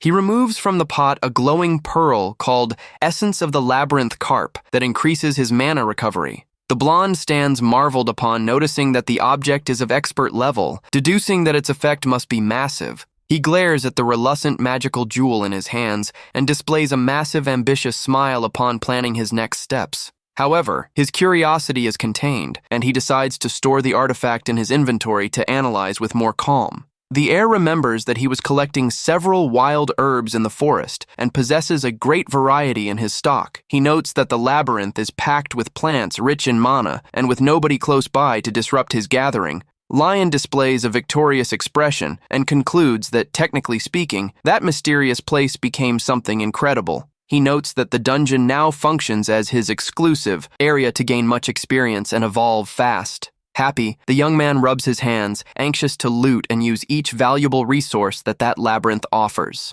But before starting the harvest, Lion decides that the important now is to finish eating his roasted fish. Several days pass in the isolation, and the blonde celebrates happily upon managing to capture 3 giant lobsters from the lake. The young man displays a massive smile holding the fishing net and asks himself if he is being lucky in his daily fishings. Lion stores the lobster in the inventory and plans to make a delicious soup using the flour that remained in his bag. He walks barefoot through the soft grass, feeling himself more and more used to that pleasant wild life of camping. The young man collects the fishing traps and later goes to check if the plants he cultivated are growing well. He analyzes the leaves and notes happy that the exotic sweet potatoes he planted are healthy and developing fast. Satisfied with his vegetable garden, the heir decides to focus his day on the gathering of new materials in the forest. The harvest yields great spices, flavorful mushrooms, and rare flowers that are cataloged with precision by the system. Upon gathering golden daisies, Lion gets enchanted with the beauty of the flowers, and the panel reveals their properties. He thinks about planting some of them around the camp, but suddenly comes across a detail on the system screen.